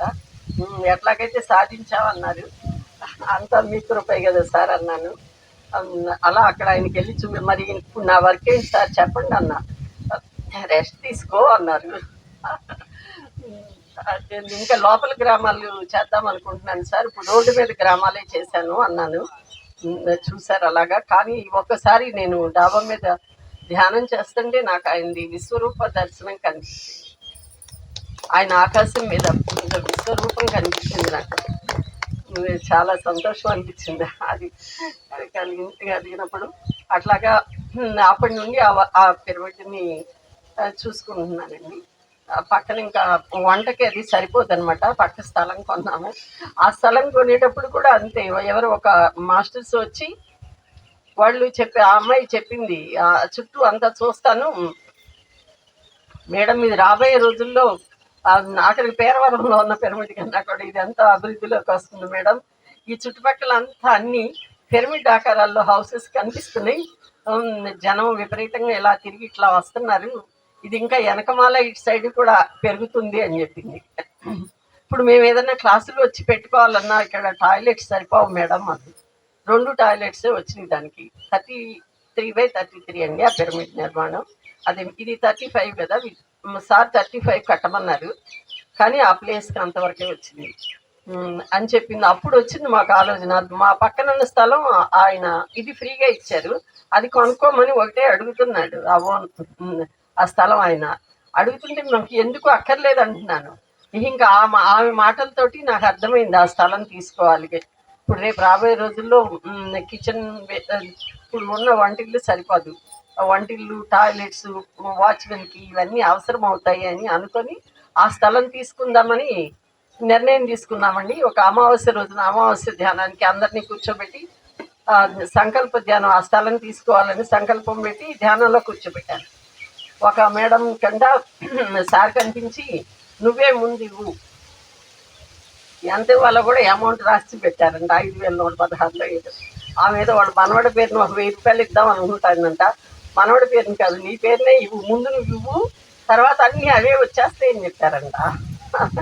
అలాగా అది మేము అనుకున్న తర్వాత ఒక 4 నెలలు కాదండి, 2-3 నెలల్లోనే రిజిస్ట్రేషన్ కూడా అయిపోయింది. డబ్బులు కూడా అలాగే వచ్చినాయి.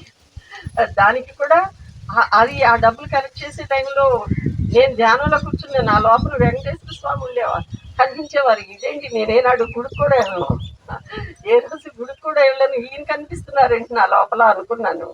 తెల్లవారుజామున మెడిటేషన్లో కూర్చుంటే నా లోన మొత్తం ఆయనే కనిపించేవారు. ఇదేంటి అనుకునేదాన్ని. ఆ టైంలో అసలు ఎక్కడో బాంబేలో ఉన్న ఒక ఫ్రెండ్, ఆ అమ్మాయి కడతాలు వెళ్ళినప్పుడు పరిచయం అయింది. ఆ అమ్మాయి 1,25,000 ఉంటుంది. అక్కడి నుండి చెప్తే అలా వచ్చేసినాయండి ఆ డబ్బులు. అలాగా ఈ లయన్స్ క్లబ్ తరఫున ఒక డాక్టర్ గారు ఒక 50,000 రిజిస్ట్రేషన్ రోజున అకౌంట్లో వేశారు. అట్లా ఆ రోజున 6 లక్షలకి ఇచ్చారు ఆయన. 6 లక్షలు రెండు మూడు నెలల్లోనే మేము రిజిస్ట్రేషన్ కూడా చేయించేసుకున్నాం. మళ్ళీ యానివర్సరీ నాటికి రిజిస్ట్రేషన్ కూడా అయిపోయింది. అంటే అది మాస్టర్స్ జరిపించింది కాబట్టి అలా జరిగిందండి. మనం అనుకుంటే అన్నీ అలా జరగవు మళ్ళీ. అది అవసరం పిరమిడ్కి కావును అంత త్వరగా అది వచ్చేసింది. అలా అట్లా అన్నీ జరుగుతున్నాయి సార్. ప్రతి సండే పెడతాము. ఇవాళ నేను ఇక్కడికి వచ్చాను అందుకని వెళ్ళలేదు. ప్రతి సండే ఉంటుంది. పౌర్ణమికి 3 రోజులు పెడతాము. మౌన ధ్యానం అని పెట్టేవాళ్ళం, అది పౌర్ణమికే పెడుతున్నాను. ఎందుకంటే పౌర్ణమి ఎనర్జీస్ తీసుకుంటారు కదా అని. అమావాస్యకి ర్యాలీలు చేస్తాం మామూలుగా. ఇప్పుడు క్లాసులు పెడుతున్నాం. మొన్న ర్యాలీలు చేసాం, బాగా చాలా సక్సెస్ఫుల్గా జరిగినాయి. ప్రతి గ్రామంలో నేను ఏ ఊళ్ళల్లో అయితే క్లాసులు పెట్టానో ప్రతి ఊర్లోనూ ర్యాలీలు కూడా చేశామండి. నేను 2019లో ఎలక్షన్లు జరిగినాయి కదా, అప్పుడు నేను కైక్లూరు నియోజకవర్గం నుండి నేను పోటీ చేశాను పిరమిడ్ సేవాదళ, అదే పిరమిడ్ పార్టీ ఆఫ్ ఇండియా తరఫున. అప్పుడు నాకు అక్కడెక్కడ మెడిటేషన్ లేదండి. అక్కడ చుట్టుపక్కల గ్రామాల్లో ధ్యానం అన్నది లేదు. నాకు అప్పుడు అనిపించింది, ఆ ధ్యాన ప్రచారానికి వెళ్ళినప్పుడు తెలిసింది నాకు, ఆ మండలంలో ధ్యాన ప్రచారం చేయాలి అని అనుకున్నాను. సార్తో కూడా చెప్పాను, సార్ అక్కడ ఎక్కడ ధ్యానం లేదు, అక్కడ ధ్యాన ప్రచారం చేయాలనుకుంటున్నాను అంటే అలాగే కళ్ళల్లోకి చూశారు ఆయన. అట్లా ఇప్పుడు అక్కడ కూడా బాగానే జరుగుతుంది. అలా ముదినేపల్లి ఆ కైకలూరు మండలం అది. ఆ తర్వాత వెంటనే ముదినేపల్లిలో మేడం పరిచయం అయ్యి వాళ్ళ ఇంటి దగ్గర వాళ్ళ అపార్ట్మెంట్లో క్లాసులు పెట్టాను. తర్వాత బాబా గుడిలోనూ పెట్టాము.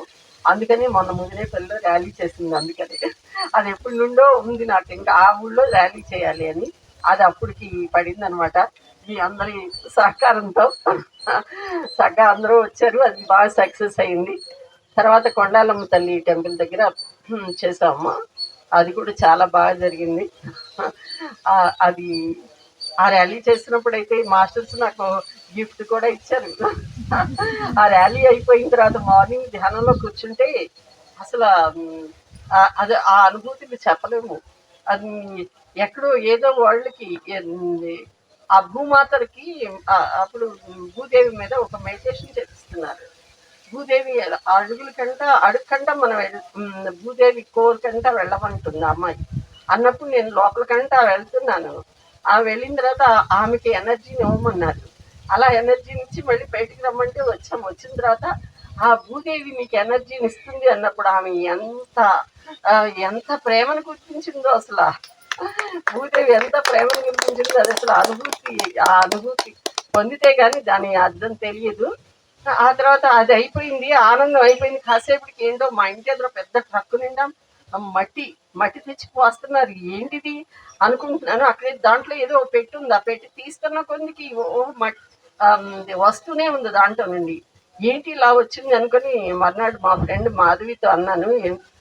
అంటే నేను బాలకృష్ణ గారిని అడిగా. అది అయిపోయిన తర్వాత లోపలికి వెళ్ళి ఆమెకి ఎనర్జీ ఇవ్వమన్నప్పుడు అది మనం క్లీన్ చేసామంట. ఆ క్లీన్ చేసిన దాన్ని మళ్ళీ తర్వాత నాకు చూపిస్తున్నారు అనమాట. నేనేమి శుభ్రపరిచాను లోపల అన్నదాన్ని. మనకు తెలియకుండానే మనం ఎంతో వర్క్ చేస్తామన్నమాట. అది ఒకటి వచ్చింది. మళ్ళీ మరుసటి రోజున మళ్ళీ మార్నింగ్ మెడిటేషన్లో అది న్యూటన్ సార్ది ఫ్లూట్ మ్యూజిక్ వస్తుంది. ఆ మ్యూజిక్లో నుండి ఒక తరంగాలకు వస్తుంది. ఆ తరంగాల్లోకి వెళ్ళిపోతున్నాను. అదొక డైమెన్షన్గా ఉంది, నాకే తెలియదు. ఆ డైమెన్షన్లోకి వెళ్ళిపోతున్నాను. ఇలాంటి అనుభవాలు వచ్చినాయి అమ్మ. అవి మామూలుగా అంటే మనకు అవి గిఫ్ట్స్ అనమాట. మనం చేసిన వర్క్కి మనకి గిఫ్ట్లు కావును అని అనుకున్నాను నేనైతే. మళ్ళీ తర్వాత లేదు. ఆ 2 రోజులు మాత్రం ఆ వర్క్ అయితేనేమో మెడిటేషన్ చేయించారు. రెండోదేమో నాకు దానికి అది కానీ జరిగింది. అది అలాగా అప్పటి నుండి ఆ పిరమిడ్ వర్క్ నేను చూసుకుంటున్నానండి. దాని మెయింటెనెన్స్, దాన్ని వచ్చే వాళ్ళందరినీ, అది మనాళ్ళు కూడా వస్తుంటారు ఇక్కడి నుండి కూడా. మీరు కూడా రండి ఒకసారి ఆ పౌర్ణమి ధ్యానానికి, వాటికి ఒకసారి రండి చూద్దరు కానీ ఆ పిరమిడ్ని. అది సార్ ఎంత అయిందమ్మా టైము? 4:10. ఇంకో అరగంట టైం ఉందన్నమాట. ఏమన్నా అడగండి, ఇంకా చెప్తాను. అలాగే రెండోసారి కూడా యుఎస్ఏ వెళ్ళానండి 2016లో వెళ్ళాను. అప్పుడు మాత్రం నాకు సార్కి చెప్పి వెళ్ళాను, వెళ్తున్నాను సార్ అని. అలాగే అట్లాంటాలో మన వాళ్ళు చాలామంది ఉన్నారు, వెళ్ళి కలిసిరా అన్నారు. అంతే, ఒక్క మాట చెప్పారు అంతే. అక్కడికి అసలు వెళ్ళటమే పౌర్ణమి రోజున వెళ్ళాను. ఎయిర్పోర్ట్లోనే ధ్యానంలో కూర్చుని ధ్యాన స్థితిలో వెళ్ళిపోయాను, ఏంటో మరి నాకే తెలియదు. ఆ తర్వాత ఫ్లైట్లో వెళ్తుంటే ఏదో ఒక ఇంత బాల్ లాంటిది నాలోకి వచ్చేసింది. అది ఎలా ఉందంటే రత్నావళి రంగులో ఉంది. అది ఒక ఎనర్జీ కాను, ఆ ఎనర్జీ నాలోకి వచ్చేసింది. అది ఏంటో నాకు అర్థం కాదు. కళ్ళు మూసుకుని కూర్చుని ఉన్నాను. అక్కడికి వెళ్ళిన తర్వాత మా అబ్బాయి దగ్గరలో కేర్ సెంటర్స్ ఉన్నాయి. మొదటిసారి వెళ్ళినప్పుడే నాకు పరిచయం చేశాడు. నాకు అక్కడ ఏం తోస్తుంది, నేను రానంటే తను ఇల్లు కొనుక్కొని రమ్మన్నాడు. నేను ఆ కేర్ సెంటర్లు ఉన్నాయమ్మా, నేను తీసుకెళ్తాను అన్నాడు. అలాగా 2 కేర్ సెంటర్లకి తీసుకెళ్ళాడు. ఒకటి రాత్రిపూట వాళ్ళు జాబ్ చేస్తూ ఇంటికి వచ్చిన తర్వాత ఆమె శీతల్ అని తన పేరు, రాత్రి 8ంటికి క్లాస్ పెట్టేది. వారానికి ఒకరోజు అమ్మాయి. ఆదివారం నాడు ఇంకొకళ్ళు శ్రీకాంత్ గారు అని ఆయన ప్రతి సండేను బుధవారం రెండు సార్లు తీసుకెళ్ళేవాడు మా అబ్బాయి నన్ను. ఆ బుధవారం నాడు వెళ్ళిన ఆమె అయితే ఆ మేడం ఆంటీ మీరు కాలు మోపారు, మా ఇల్లు నిండిపోయింది, ఇదివరకు 2-3 చేసుకునేవాళ్ళం అన్నారు. అంటే ఆ సార్ అంత ఎనర్జీని ఇచ్చి పంపించారనమాట అక్కడికి. అది మీరు అడుగు మోపారు ఆంటీ, ఇల్లంతా నిండిపోయింది అనేది. అలాగే ఇల్లంతా ఫుల్గా వచ్చేవారు జనం. ప్రతి బుధవారం వచ్చేవారు. అలాగే ఇంకా సండే మధ్యాహ్నప్పుడు ఉండేది. అక్కడ కూడా బాగా రాత్రులు పౌర్ణమి ధ్యానం అంటే అమెరికాలో ఎంతో బాగా చేస్తారండి వాళ్ళు. తెల్లవాళ్ళు కూర్చుంటాము. ఇక్కడ నుండి ఇప్పుడు జూము, అప్పుడు జూమ్ కాకుండా దాన్ని స్కైప్ అనేవారు. ఆ స్కైప్లో క్లాసులు జరుగుతాయి అనమాట. ఇండియాలో క్లాస్ చెప్తుంటే అక్కడ వింటారు వాళ్ళు. అవి జరుగుతాయి. అందరూ కలిసి ఏదో ఫుడ్ తీసుకొస్తారు, వాళ్ళు అక్కడ వండుతారు, అందరూ అట్లా ఎంజాయ్ చేస్తారు అనమాట. తెల్లవారులు ధ్యానం చేస్తారు. నేను కూడా శ్రీదేవితో అక్కడ లలిత చెప్పించాను. మన శ్రీదేవి ఉంది కదా, తనతోటి లలిత చెప్పించాను అక్కడ. అట్లా అక్కడ బాగా జరిగిందండి. వాళ్ళిద్దరూ ఇండియా వస్తూ ఆంటీ మీరు చూసుకుంటారా, మేము వచ్చే వరకు 4 రోజులు అన్నారు. ఆ రోజున మెడిటేషన్లో నాకు మాస్టర్స్ ఒక గోల్డెన్ ఎనర్జీని ఇచ్చారు. అంటే అది అప్పచెప్పడానికి కాను. ఆంటీ ఎలా ఉంది అన్నాడు ధ్యానం అయిపోగానే. ఒక గోల్డెన్ ఎనర్జీ వచ్చిందయ్యా నాలోకి అన్నాను. ఆ తర్వాత అడిగాడు, ఆంటీ మీరు చూసుకుంటారా ఈ 2 సెంటర్లో మేము వచ్చే వరకు అన్నాడు. అట్లా అలాగేనయ్యా అన్నాను. ఇంకా అక్కడి నుండి అక్కడ వాళ్ళు వచ్చినాకే కాదు, తర్వాత నేను వచ్చే వరకు కూడా అక్కడ కంటిన్యూ చేశాను అనమాట. ప్రతి వారం ఒకరోజు మా ఇంటికి వస్తారు అందరం. అక్కడ ఏంటంటే ఇలాగే మెసేజ్లు పెట్టేస్తారు. పెడితే ఎక్కడ క్లాస్ అంటే అక్కడికి వాళ్ళే వచ్చేస్తారు. అక్కడ ధ్యానం చేసి కాసేపు మాట్లాడుకొని వెళ్ళిపోతారనమాట. అలా మన దేశంలో కూడా అక్కడ ఆత్మ బంధువులు అందరినీ కలిశాను. వాళ్ళందరూ వచ్చేటప్పుడు అందరూ వచ్చి నేను ఇక్కడికి వచ్చేసే రోజున అందరూ వచ్చి పంపించారు. ఒక రోజున ఒక పౌర్ణమి రోజున సార్ మాట్లాడారు అక్కడ. మాట్లాడితే ఆయన శ్రీకాంత్ గారు ఫోన్ ఇచ్చి మాట్లాడమని ఇచ్చారనమాట. అప్పటికి ఇంకా పిరమిడ్ నిర్మాణం జరగలేదు ముందనమాట. ఇది 19లో కదా, నేను 16లో వెళ్ళాను. అది అనమాట. అక్కడ అలా సార్ ఇంకా వారం రోజులకు వస్తారనగా నేను వచ్చేయాల్సి వచ్చింది. ఒక వారం రోజుల ముందు. కానీ అప్పుడు మా మనవడు పుట్టాడు. వాడికి మాత్రం ఆయన ఆశీస్సులు అందినాయంట. వాడిని తీసుకుని ఆయన ఆశీర్వదించారంట. మరి గురువు ఆశీస్సులు అన్నటువంటి మామూలు విషయం కాదు కదా. ఫస్ట్ వాడికి 4 రోజులు వచ్చినాయి, అక్కడికే తీసుకెళ్ళిందంట మా కోడలు. అలాగా అక్కడ ఎక్కడికి వెళ్ళినా మనకి ఈ స్పిరిచువాలిటీలో ఉంటే అంతా ఆనందమేనండి. దేన్ని ఏ సమస్యలు మనకు సమస్యలుగా అనిపించవు, అంతా సంతోషమే. అక్కడ ఉండగా పూర్ణాత్మ బుక్ ప్రతిరోజు చదువుతూ ఉండేదాన్ని. పుస్తకాలు కూడా పట్టుకెళ్ళేదాన్ని అక్కడికి. ఆ పూర్ణాత్మ బుక్ ప్రతిరోజు చదివేదాన్ని. అది ఎంతో బాగా నేను ఆ బుక్ ఒకటి నాకు బాగా చెప్పాలని ఎంతో తపన ఉంటుందన్నమాట. అది దానికి అంతగా ఇన్స్పైర్ అయ్యాను, ఎంతో నాకు తెలీదు. అదొకటి. ఇప్పుడు ఇది ఒకటి. ఇది ఎందుకంటే అందరికీ తెలియాల్సిన సబ్జెక్ట్ కదా, ఇది అందరికీ తెలుసుకోవాల్సిందే కదండి. అందుకని ఏమో నాకు తెలీదు. నాకు గత జన్మల్లో వెంకటేశ్వరగిరి గారే నా గురువు అన్నది నాకు నా లోపల అనమాట. నేను ఎప్పుడైతే అలా అనుకున్నానో ఆయన నుండి నాకు ఒక కరెంట్ షాక్ లాంటిది నా తలకి వచ్చింది. షాక్ లాగా వచ్చి నా తలకి తగిలింది అనమాట. అలా అయ్యుండొచ్చు అప్పుడు. ఆయన ఒకసారి తెల్లవారుజామున బయట కూర్చొని ధ్యానం చేస్తుంటే ఆ రోజున యోగానంద పరమహంస గారిది ఆయన వాయిస్తో ఉన్న మాటలు విన్నాను. ఎంతో ఇన్స్పైర్ అయ్యాను. ఏంటో ఇప్పుడు నేను పుట్టక ముందు ఈయన బాడీ వెకేట్ చేశారు, ఈయన మాటలు నేను వింటున్నాను అని ఎంతో యాంగ్జైటీ అయ్యాను. ఆ రోజున తెల్లవారుజామున ధ్యానం చేస్తుంటే ఆయన ఆకాశంలో నుండి ఇలా ఆయన ఆశీస్సులు ఇలా ఇస్తున్నారు, ఇలా కనిపించారనమాట. అందుకని ఆ గురువులతో నాకు సంబంధాలు ఉన్నాయన్నమాట. అలాగా ఈ పిరమిడ్కి స్లాబ్ పోసేటప్పుడు అతను వేరే పిరమిడ్లు కట్టుకుంటూ పైన స్లాబ్కి లేట్ చేశాడు మేస్త్రి. ఎన్నిసార్లు అడిగినా ఇంకా టైం చెప్పేవాడు కాదు. ఆ తెల్లవారుజామున ఒకరోజు ధ్యానంలో లాహిరి మహాశయులు కనిపించారు. ముందు ఆయన కనిపించి తర్వాత ఆయన పక్క తప్పుగానే ఆ డోర్ ఓపెన్ అయింది. గోల్డెన్ ఎనర్జీ ఆ డోర్ లోపలంతా ఆ డోర్ ఓపెన్ అయింది. ఆ గోల్డెన్ ఎనర్జీలోకి వెళ్తున్నాను. అది ఆ తర్వాత స్లాబ్ పడింది. ఆ స్లాబ్ పడే ముందు ఆయన నాకు ఇచ్చిన దర్శనం అది. ఆ గురువులందరితోటి నాకున్న అనుబంధం అనమాట, అది చెప్తున్నాను. ఒకసారి ఇలాగే మా పక్క పెద్ద దొడ్డు ఉంటుంది, గొర్రెలు మేస్తున్నాయి. అమ్మ ఇవి సీతాఫలం మొక్కలు తినవు అని చెప్పాడు అతను. అయితే సీతాఫలం తోట వేయచ్చు అనమాట ఇక్కడ అన్నాను. ఆ రోజున రాత్రి ధ్యానంలో నుండి మహావతార్ బాబాజీ సీతాఫలం మొక్క తెచ్చి నాకు ఇస్తున్నారు. ఏంటి ఈయన సీతాఫలం మొక్క ఇస్తున్నారు ఏంటి అనుకున్నాను. అప్పుడు నాకు ఎలగలేదు, తర్వాత వెలిగింది. నేను అప్పుడు అన్నాను కదా గొర్రెలకి సీతాఫలం తోట వేయచ్చు అనమాట అయితే అని అన్నాను కదా, అది కావును అని. అప్పుడు తట్టిందనమాట. అంత మన ఎప్పుడు గమనిస్తూనే ఉంటారండి వాళ్ళందరూ. మనం ఏం చేస్తున్నాం, ఏం మాట్లాడుతున్నాం, ఏం చెప్తున్నాం, ఎలా ఉన్నాము అంతా వాళ్ళకి తెలుస్తూనే ఉంటుంది. ఎప్పుడైతే ఆయన ఒక ప్రేమ మాత్రమే అన్న ఒక బుక్ కొన్నాను నేను. అది యోగానంద పరమహంస గారి దానిలో ఒక ఆమె రాసిన పుస్తకం. ఆయన తర్వాత అధ్యక్షురాలు అనమాట ఆమె. ఆ పుస్తకంలో ఉంటుంది ఆమె మహావతార్ బాబాజీ గుహకి వెళ్తుంది. వెళ్ళినప్పుడు ఏమి ఆమె దగ్గర అక్కడ చలి కదా, ఏమి స్వెటర్లో అవన్నీ కూడా ఏం తెచ్చుకోలేదు, వెళ్ళిపోతుంది. వెళ్తే ఆయన అక్కడ చెప్తారు, అమ్మ ఇక్కడ దాకా నువ్వు రానవసరం లేదు, నువ్వు ఎక్కడున్నావో అక్కడికే నేను వస్తాను అని చెప్తూ ఆయన అప్పుడు చెప్తారు, ఈ యుగాన్ని మార్చేది ప్రేమ మాత్రమే అని చెప్పినప్పుడు ఆమె ఎంతో ఒక రకమైన తన్మయ అవస్థకి లోనవుతుంది. అది చదువుతూ నేను సేమ్ అదే స్థితిలోకి వెళ్ళిపోయాను. నాకు తెలియకుండా ఏంటి ఇంతగా కనెక్ట్ అయిపోయాను ఏంటి అనేది అర్థమైంది. ఈ యుగాన్ని మార్చేది ప్రేమ మాత్రమే అని చెప్పినప్పుడు నేను కూడా ఆమె ఎంతగా ఫీల్ అయిందో అది నాలోనూ రిఫ్లెక్ట్ అయింది. మరి అదేంటో నాకు అర్థం కాలేదు. ఆ పుస్తకం నేను కొన్నాను, ఎవరో వాళ్ళకి ఇచ్చేయను. అది అలాగా నేను ఆ పుస్తకాలు చాలానే కొన్నాను. అదండి నాకు ఆ గురువులతోటి నా పరిచయం అనమాట. మనం ఎప్పుడైతే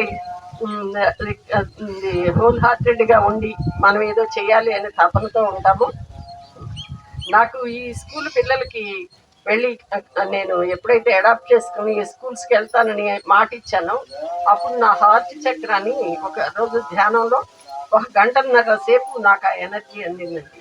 నా హార్ట్ చక్ర యాక్టివేట్ చేశారు అప్పుడు. నేను స్కూల్స్కి వెళ్ళినప్పుడు ఆ ప్రేమతత్వం ఉంటేనే ఆ పిల్లలు మనకు కనెక్ట్ అవుతారు. నేను అట్లా స్కూల్స్కి వెళ్ళటం, ఆ పిల్లలు 10 మంది వచ్చి నా చేతులు పెట్టేసేవారు, అలా నా చుట్టూ మూగేసేవారు అనమాట వాళ్ళు. అలాగే మళ్ళీ ఎప్పుడైతే ఈ పిరమిడ్ నిర్మాణం చేసే ముందర నేను పైన ఒక స్ట్రక్చర్ వేసాము. అక్కడ కూర్చొని ధ్యానం చేస్తుంటే ఒక వెండిది పెద్ద ఇంత తాళం చెవండి, వెండి తాళం చెవి ఇలా వచ్చేస్తుంది నాలోకి. వస్తుంది, నేను ఇలా 2 చేతులు ఇలా పెట్టాను, అది నా చేతుల్లో నుండి నా హృదయంలోకి వెళ్ళిపోయింది. ఆ తాళం చెవి అనమాట. అది ఏంటో దాని సింబల్ ఏంటో నాకైతే తెలియదు. అలాగా నా హార్ట్ చక్రాన్ని ఓపెన్ చేశారు. అది ఎప్పుడైతే హార్ట్ చక్ర ఓపెన్ అవుతుందో యాక్టివేషన్లోకి వస్తుందో అందరినీ ప్రేమతత్వంతో చూస్తాం అనేది అన్ని జీవరాశుల పట్ల ఆ ప్రేమను పంచటము అనేది మనకి సాధ్యమవుతుంది సార్.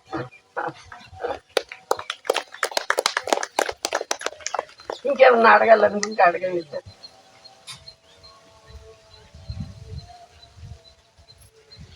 ఏమైనా అడగాలనుకుంటే అడగండి, చెప్తాను. మీకేమన్నా నేను చెప్పినట్లు డౌట్స్ ఉంటే చెప్పండి. అందరూ ఒకసారి మా పిరమిడ్ చూడటానికి రండి. మన పిరమిడ్ గొడ్లవల్లి, మీకు గొడ్లవల్లి చాలా దగ్గర కదండి. హాఫ్-అన్-అవర్లో వచ్చేస్తారు. సెప్టెంబర్ 2 వార్షికోత్సవానికి వచ్చామండి మేము. ఓకే, మిమ్మల్ని చూశారంటే చూశాను సార్. మీ పేరు సార్? నా పేరు సత్యనారాయణ. ఆహా. వార్షికోత్సవం అప్పుడు వచ్చారా?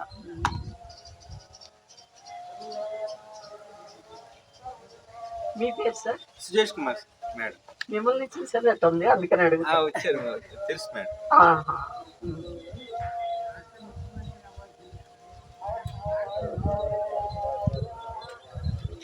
అందరూ సాధన బాగా చేయండి సార్. మీకు చేతనైనంత అందరికీ చెప్పండి, అందరికీ తెలియజెప్పండి.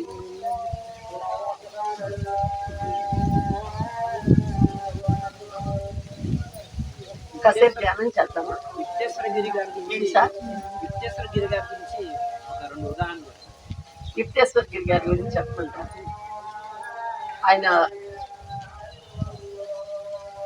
ఆయన్ని యోగానంద పరమహంస గారితో ఆయన ఒకసారి ఆయన ఏంటి ఒకసారి ఏదో జరుగుతూ ఉన్న ఒక క్రతువు జరుగుతుంది, అందరూ సామాన్ అన్ని తోమేసి పడుకున్నారంట.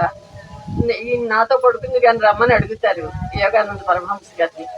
ఆయన ఎంతో పరవశించిపోతే గురువు గారితో పడుకునే అవకాశం దొరికిందని వెళ్తారు. వెళ్ళి ఇలా పడుకున్నారో లేదో ఆయన గబాలను లెగిసి, ఇందాక రావాల్సిన వాళ్ళు ట్రైన్ లేట్ అయ్యి ఇప్పుడు వస్తున్నట్టున్నారు, నేను వంట చేస్తాను, నువ్వు పడుకో అంటారు. అయ్యో వచ్చిన అవకాశం పోయిందే అనుకుంటారు. ఈయన కాదు నేను వస్తాను అని వెళ్తారు. ఆయన వంట చేస్తా ఉండగానే ఈ లోపు వచ్చి తలుపు కొడతారు వాళ్ళు. అంటే వస్తున్నారని ఈయనకి తెలిసింది ముందే. వాళ్ళు అక్కడ ట్రైన్ మిస్ అయ్యారు, వాళ్ళు ఇప్పుడు వస్తున్నారు అని తెలిసి ఈయన వాళ్ళు వచ్చేటప్పుడు వంట చేశారనమాట. వాళ్ళందరూ వచ్చి ఇప్పుడు గురువు గారిని ఇబ్బంది పెట్టాల్సి వస్తుందేమో అనుకుంటూ వస్తున్నాము అని చెప్తారు వాళ్ళు. ఆల్రెడీ ఆయన మీకోసం అన్ని ప్రిపేర్ చేశారని చెప్తాడు ఈయన. అలాగా అది ఒకటి దానిలో చెప్తారు ఆయన. ఇంకా ఈయన దానిలో ఆయన ఎంతో ఏంటమ్మా చెప్పు. ఇంట్లో మామూలుగా చేసుకోవచ్చా? పిరమిడ్ కిందే చేయాలి అలా ఏం లేదమ్మా. పిరమిడ్ కింద మనకు అది ఏంటంటే ఎక్కువ శక్తిని వస్తుంది. మనకి కొత్తలో పిరమిడ్ నేనైతే 1/1 పిరమిడ్ మొదట్లో మేము ఇంట్లో కట్టుకొని దాని కింద కుర్చీ వేసుకుని చేసేవాళ్ళం. ఎప్పుడు ఒకే ప్లేస్లో కూర్చుంటాం కదా, అక్కడ ఎనర్జీ బాగా ఉంటుంది. మనము ఎక్కువ కష్టపడకుండానే గవాలను ధ్యాన స్థితిలోకి వెళ్ళగలుగుతాం. మీరు కొత్త వాళ్ళు అయితే ఒకటి లోపల కట్టుకోండి, అది ఎంతో రేటు ఉండవయి. ఒకటి ఒక చోట గదిలో కట్టుకొని అక్కడ దాని కింద కుర్చీ వేసి కూర్చోండి. అట్లాగే చేసేదాన్ని నేను మొదట్లో అయితే. తర్వాత ఒక పెద్దది 5x5 కొని హాల్లో కట్టాను. అది కొనేటప్పుడే నేను ఆ మేడం మీ బెడ్రూమ్లో పెట్టుకోండమ్మా మంచం మీద అన్నారు.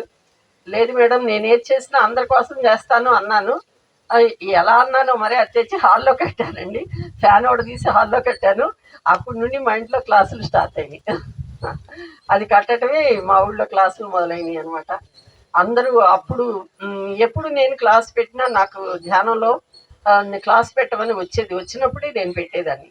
అంటే మన చుట్టుపక్కల ఎవరైతే రెడీగా ఉన్నారో ఆ ఆత్మలు రెడీగా ఉన్నాయో అప్పుడు మనకి పెట్టాలి అనేది అనిపిస్తుందని నాకు అప్పుడు తెలిసింది. నేను ఆ మొదట్లోనే నాకు కూర్చొని 2 గంటలు చేసేదన్నమ్మ తెల్లవారుజామున. ఆ సమయంలో ఒక రోజునైతే పైనుండి విపరీతంగా ఒక ఫ్లో లాగా పడిపోయింది. ఈ సహస్రారం టక్ టక్ మంట మోగుతా ఒక ఫ్లో లాగా ఎనర్జీ బాడీ అంతా అలా ఉండిపోయాను చాలాసేపు నేను. ఆ తర్వాత ఫీవర్ వచ్చినట్టుగా అనిపించింది, జ్వరమేమో అనుకున్నాను. అప్పుడే పత్రిసారిని కలవటానికి కర్నూలు పిరమిడ్కి శంకుస్థాపన అయితే అందరినీ రమ్మంటే మా ఊరాళ్ళు వెళ్తాను, నేను కూడా వెళ్ళాను గుడివాడ వాళ్ళతో పాటు. అప్పుడే సార్ని కలిశాను నేను. సార్ ఆయనకి అన్నీ తెలుస్తాయి కదా, మనకి ఎలా ఉన్నాం ఏ స్థితిలో ఉన్నామో అన్నీ ఆయనకి తెలుస్తాయి. అప్పుడు ఆయన నా చెయ్యి అలా కాసేపు పట్టుకొని అటు ఫోటో తీస్తుంటే అటు చూడు అన్నారు. కాసేపు అలా నా చేతిని పట్టుకున్నారు. అంటే నాలో ఎనర్జీని బ్యాలెన్స్ చేశారేమో మరి నాకు తెలియదు. అప్పుడైతే ఫీవర్తోనే వెళ్ళాను. ఆ ఎనర్జీ ఒకేసారి అలా ఫ్లో అయిపోయింది అనమాట.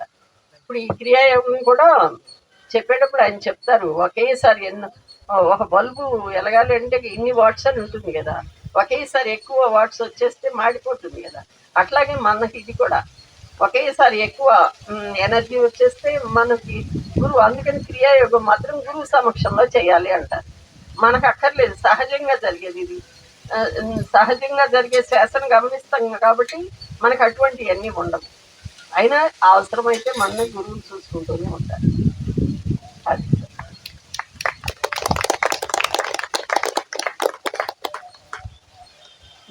మీకు కొత్తగా అయితే ఓ పిరమిడ్ కట్టుకున్నామో దానికి మేము మొదట్లో అయితే అలాగే చేసాం.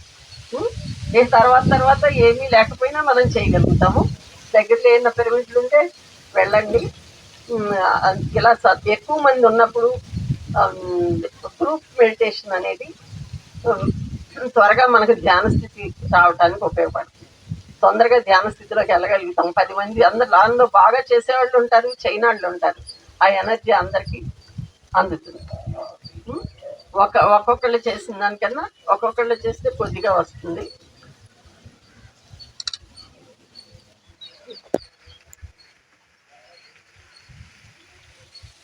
ఓకేనా? ఇంకెవరైనా ఉంటే అడగండి. లాహిరి మహాశైలి గురించి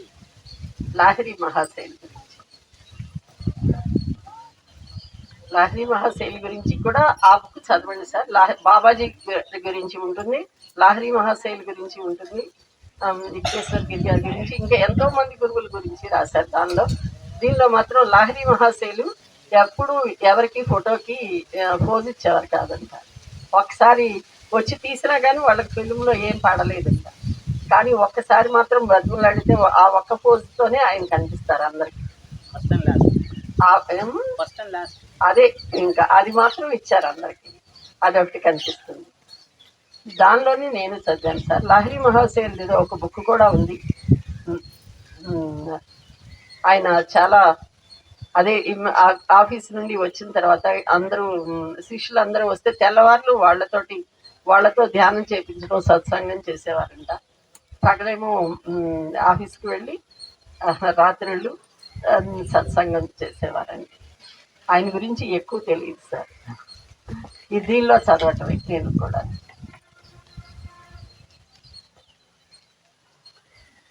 బాబాజీ గారి గురించి మొన్న స్వర్ణలత మేడం చెప్తున్నారు, విన్నారా? యూట్యూబ్లో చెప్తున్నారు. ఆయన పేరు నాగరాజు అని. మొదట్లో తల్లిదండ్రులు పెట్టిన పేరు అదని. మొదట్లో ఒకసారి చిన్నపిల్లాడిగా ఉన్నప్పుడు తల్లి ఓ పనసకాయ తీసుకొచ్చి అక్కడ పెట్టారండి. ఆ ఇంట్లో అందరూ కాసేపు ఆగినాక కోస్తే అందరూ తినొచ్చు అని ఈయన ఆ పనస పండు ఒలిసి ఒక్కళ్ళే తినేశారంట. ఆ తల్లి అది చూసి వచ్చి ఇలాగ అంతా తినేసావని నోట్లో గుడ్డలు కుట్టి ఇది కట్టేసిందంట. కట్టేస్తే అప్పుడు ఆయనకి ఊపిరి ఆడలేదు. అప్పుడే ఆయనకి కుంభకం అనేది తెలిసి వచ్చిందంట. ఎప్పుడు తల్లి మంచే చేస్తుంది అని ఆయన చెప్పారంట. ఆ తర్వాత తల్లి వచ్చి అమ్మో ఏంటి ఊపిరి ఆడుతున్నట్లేదు అని చెప్పి తీసేస్తారంట. కానీ ఆయనకు అప్పుడే కుంభించటం అంటే క్రియాయోగంలో కుంభకం అనేది ఉంటుంది. ఆ కుంభించటం అన్నది అప్పుడే ఆయనకి అవగతం అయిందంట అని ఆమె చెప్తున్నారు ఆ రోజున అని ఆయన చెప్పారని. తర్వాత పిల్లల్ని ఎత్తుకుపోయే వాళ్ళు వచ్చినప్పుడు అప్పుడు పిల్లల్ని ఎత్తుకుపోయేవారంట. ఒకళ్ళు అది గుడి దగ్గర ఎట్లా ఉంటే చిన్నప్పుడే పిల్లల్ని ఎత్తుకుపోయి అమ్మే వచ్చేవారంట వాళ్ళు. అట్లా ఒక ఆయనకి ఒక ధనవంతుడికి అమ్మేశారంట. ఆయన ఎంతో దయగల వ్యక్తి. ఆయన దగ్గరికి ఎంతో మంది వస్తూ ఉండేవారంట, ఇలా సాధువులు వాళ్ళు. అప్పుడు ఈయన ఎంతో పనంతా చేసి ఎంతో ఇంట్రెస్ట్తో వినేవారంట అక్కడ. అవన్నీ వింటూ ఉండేవారంట. తర్వాత కొంతకాలానికి ఆయన సాధువులు వెళ్తుంటే నీ ఇష్టం ఎక్కడికి వెళ్ళాలంటే అక్కడికి వెళ్ళిపో, నీకు స్వేచ్ఛను ఇచ్చేసాను అన్నారంట. అప్పుడు ఆ సాధువులు ఎమ్మట హిమాలయాలకి వెళ్ళారంట. వాళ్ళు ఎక్కడికి వెళ్తే అక్కడికి వెళ్తూ హిమాలయాల దాకా వెళ్ళి అక్కడ ఆయన ఎంతో సాధన చేసి ఆయన ఇప్పుడు 2000 సంవత్సరాలు పైనుండినే ఆయన ఉన్నారు అని మేడం చెప్తున్నారు. ఇవాళ మనం ఈయన గురించి చెప్పుకుంటున్నాము అంటే అది ఊరికే చెప్పుకోవట్లేదు, దీని అవసరం ఏదో ఉండుంటుంది అంటూ చెప్తున్నారు. అలా ఆయన క్రియాయోగాన్ని లాహిరి మహాశైలికి గారికి చెప్పి ఆయన ద్వారా ఇది అందరికీ అంతటా అందరూ గృహస్థులుగా ఉండి ఎంతో బాధలు పడుతున్నారు, వాళ్ళకి క్రియాయోగాన్ని నేర్పి సంసారంలోనే నిర్మాణం అన్నదాన్ని చెప్పమని అప్పుడు ఆయన లాహిరి మహాశైలి గారికి క్రియాయోగాన్ని గురించి చెప్పారట్టు ఆయన దాన్ని ముందు లాహిరి మహాశైలే దాన్ని బయట ప్రాచుర్యంలోకి తీసుకొచ్చారు. తర్వాత యుక్తేశ్వర గిరి గారి ద్వారా, తర్వాత యోగానంద పరమహంస గారు దీన్ని విస్తృతంగా ఇతర దేశాలకు కూడా అందించారు.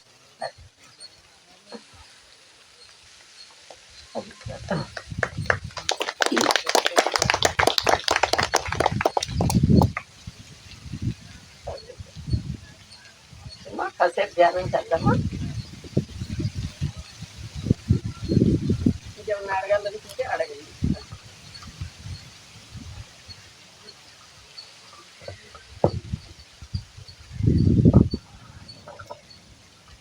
ఓకే అండి, ఒక 2 నిమిషాలు ధ్యానంలో కూర్చుందాము.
ఆఖరి 1 నిమిషము.